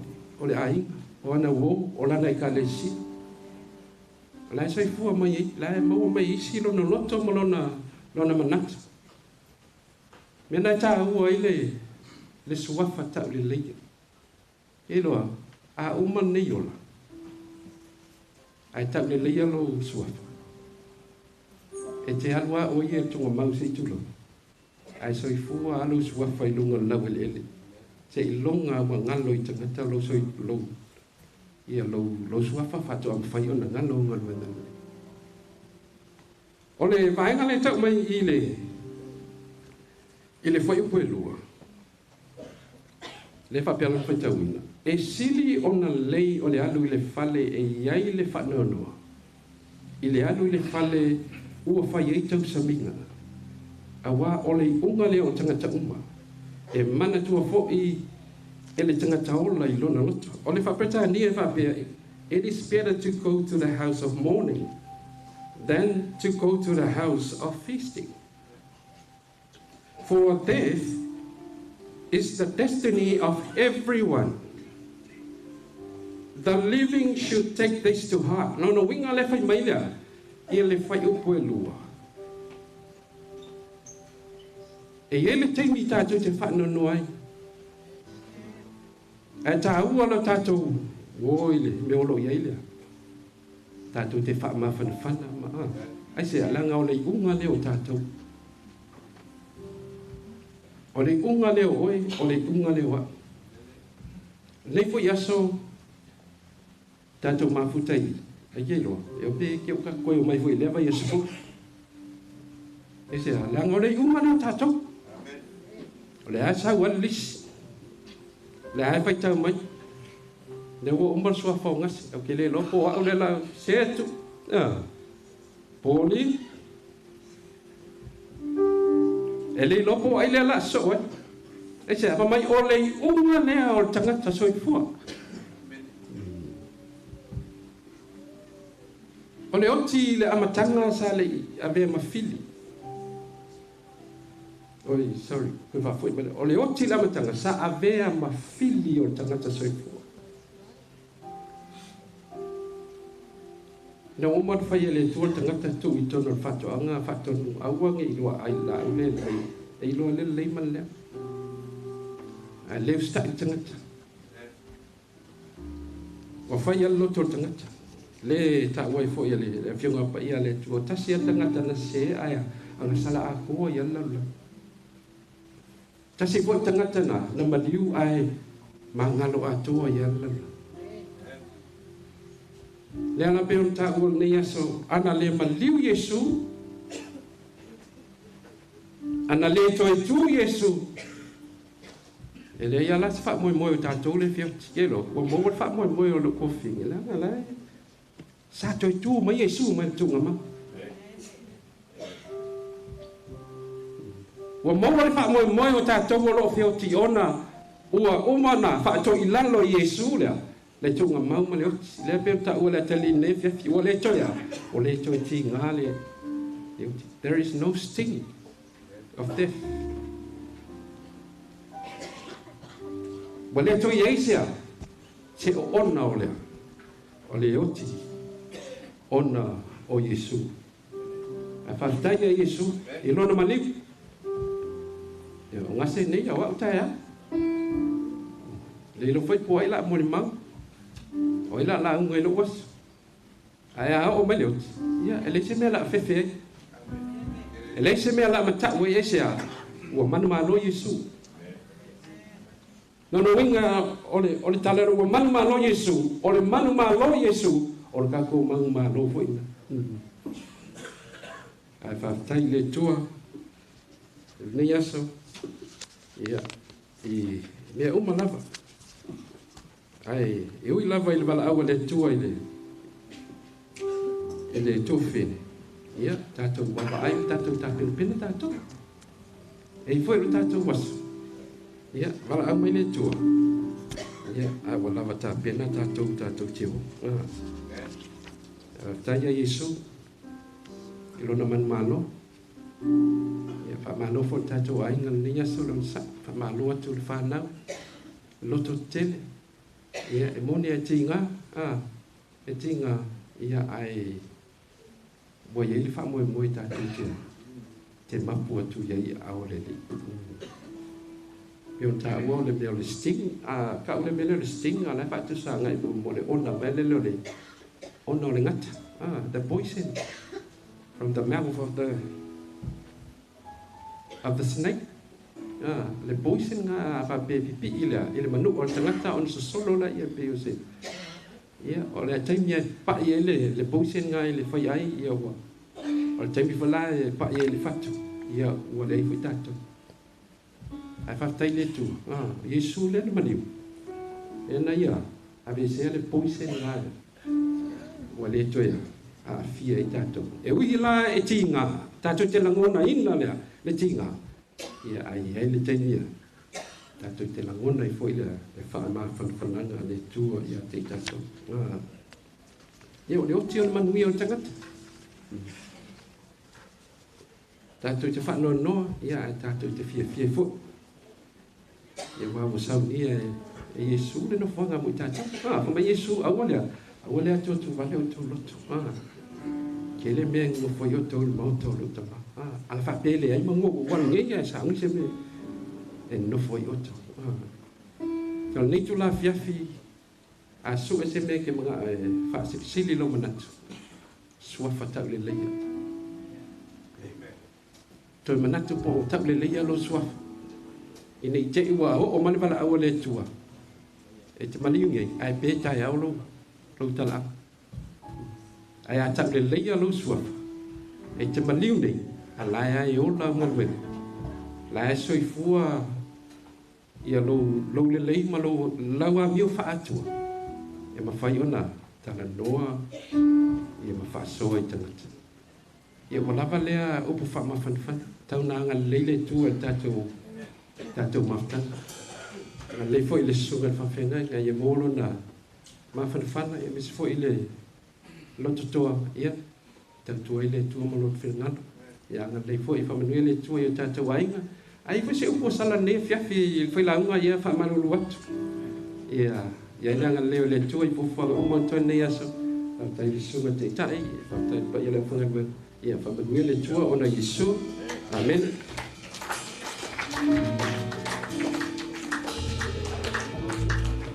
Parce que ça passe pas si les choses les fiassi. Tatu le pasta sur nos serenga. E mo le upu fana me fiassi. A fai u tatu sauninga ile inga saunia lau fai pese. Manaia de langia maya. Tatu le foto mo lunga. Fai wina o tatu sauninga.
mātou te mālofi o lawe langi.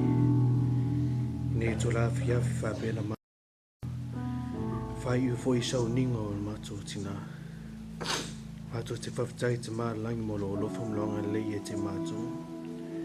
Mātou te whawhitai mo lo nganga whapena whatasi mai e te mātou. Le ama whaina mātou moni mauina fo i o nisi o tālaanga o moni mau anu whanau o ngata lea fo i o wōma e māsani. A wā whalatu mawhutanga whatasi malitina i a ngasi. No mātou te mālangi. Ia i o whamnianga na lātou a inga. Nei tū rā te mi whaingata i e maupea lātou ne māwhanawhana. Maupea fo i loa nganga na te taitaina lātou. Wāni fōwhanga whapena o siang saunia fo i mo. Lo aso tai au o whaiunga fo i o aso mo tina. I e lofongia te mailo nganga na te taitaina i e te mātou. Whaasino mai au wala whaina mātou mau fo ni māwhanawhana. Ai si siri lo whamnianga nei lātou anu ma whanau.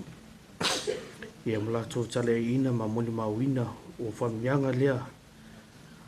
Lātou te maua, a wā lātou tau singa whamaoni lātou tina. No mātou te mālangi, e i o whamnianga nei fo i o sunga whawhiangainga, whapia fo i o wharatua. Ngā te lea e fo i te māne inga ia sotanga. Whamnia ia te ia mau pia ia le loto tele. Ngā te lea fo i whanau le loto tele a mese le whealwhani. Te mālangi mātou whaia nei talo mane ngā manotu maulano.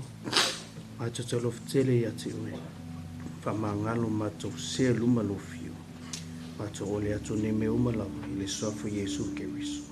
Amen.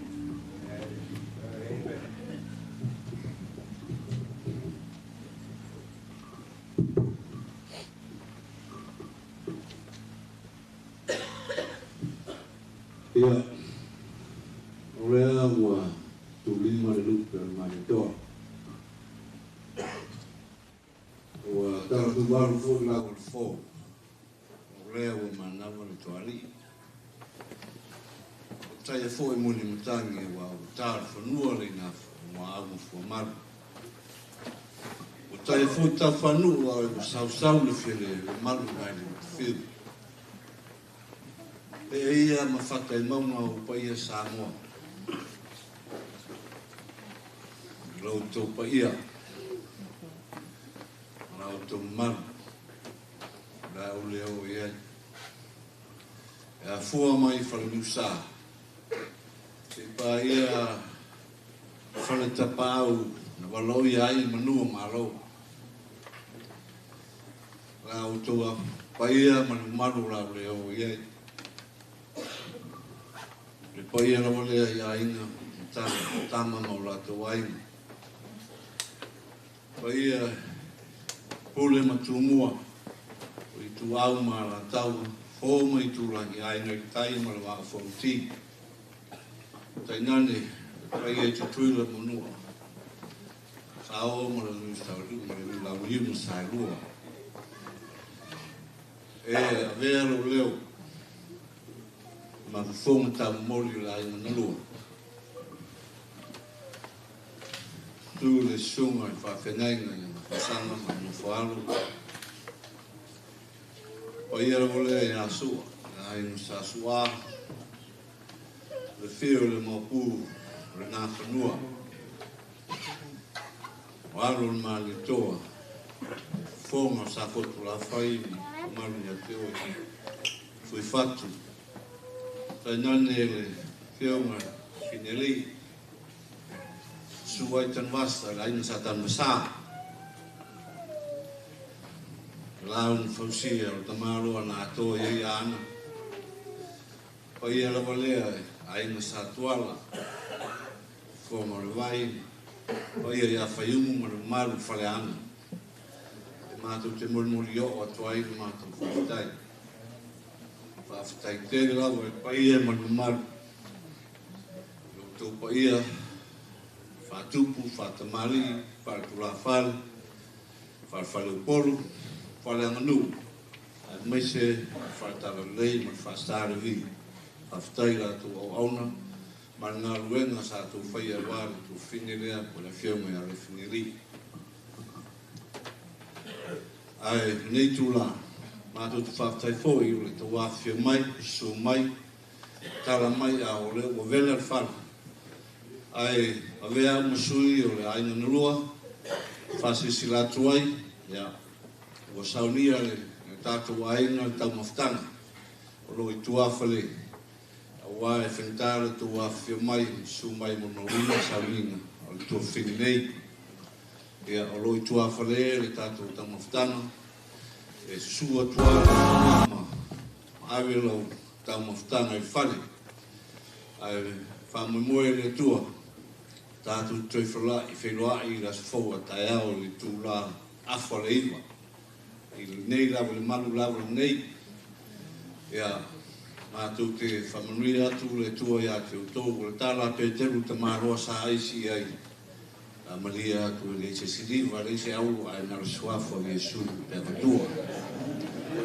Ia, malu awala ma iai a ao le lofo le tua i numo awala, whamolmole la walu le mū lau tāwale, e tua tele la walu tāwale le mā whawhau le tuala. Ia, toi fōi a inga ma no whoanga la alwhanga, ma whamolmonga tātou te roa i a tāu le afo le iwa whamolmole. Molmole is he announced.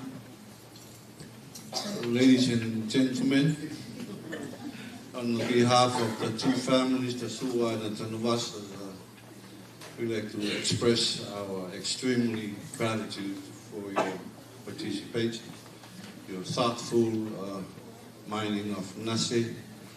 We do appreciate coming up and show your bathroom and your love for us. We do appreciate you all.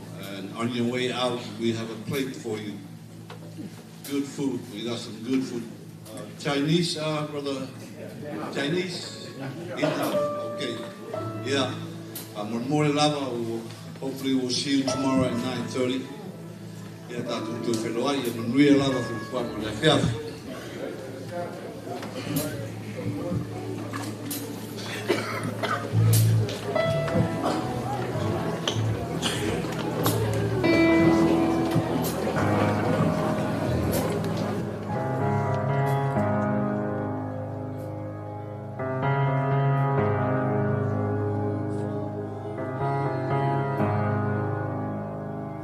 I love you, Lord, for your mercy never fails me. All my days I've been held in your hand. From the moment that I wake up until I lay my head, oh, I will sing of the goodness of God. 'Cause all my life you have been faithful, and all my life you have been so, so good. With every breath that I am able, oh, I will sing of the goodness of God. I love your voice. You have led me through the fire and in darkest night. You are close like no other. I've known you as a father. I've known you as a friend. I have lived in the goodness of God. Hey, 'cause all my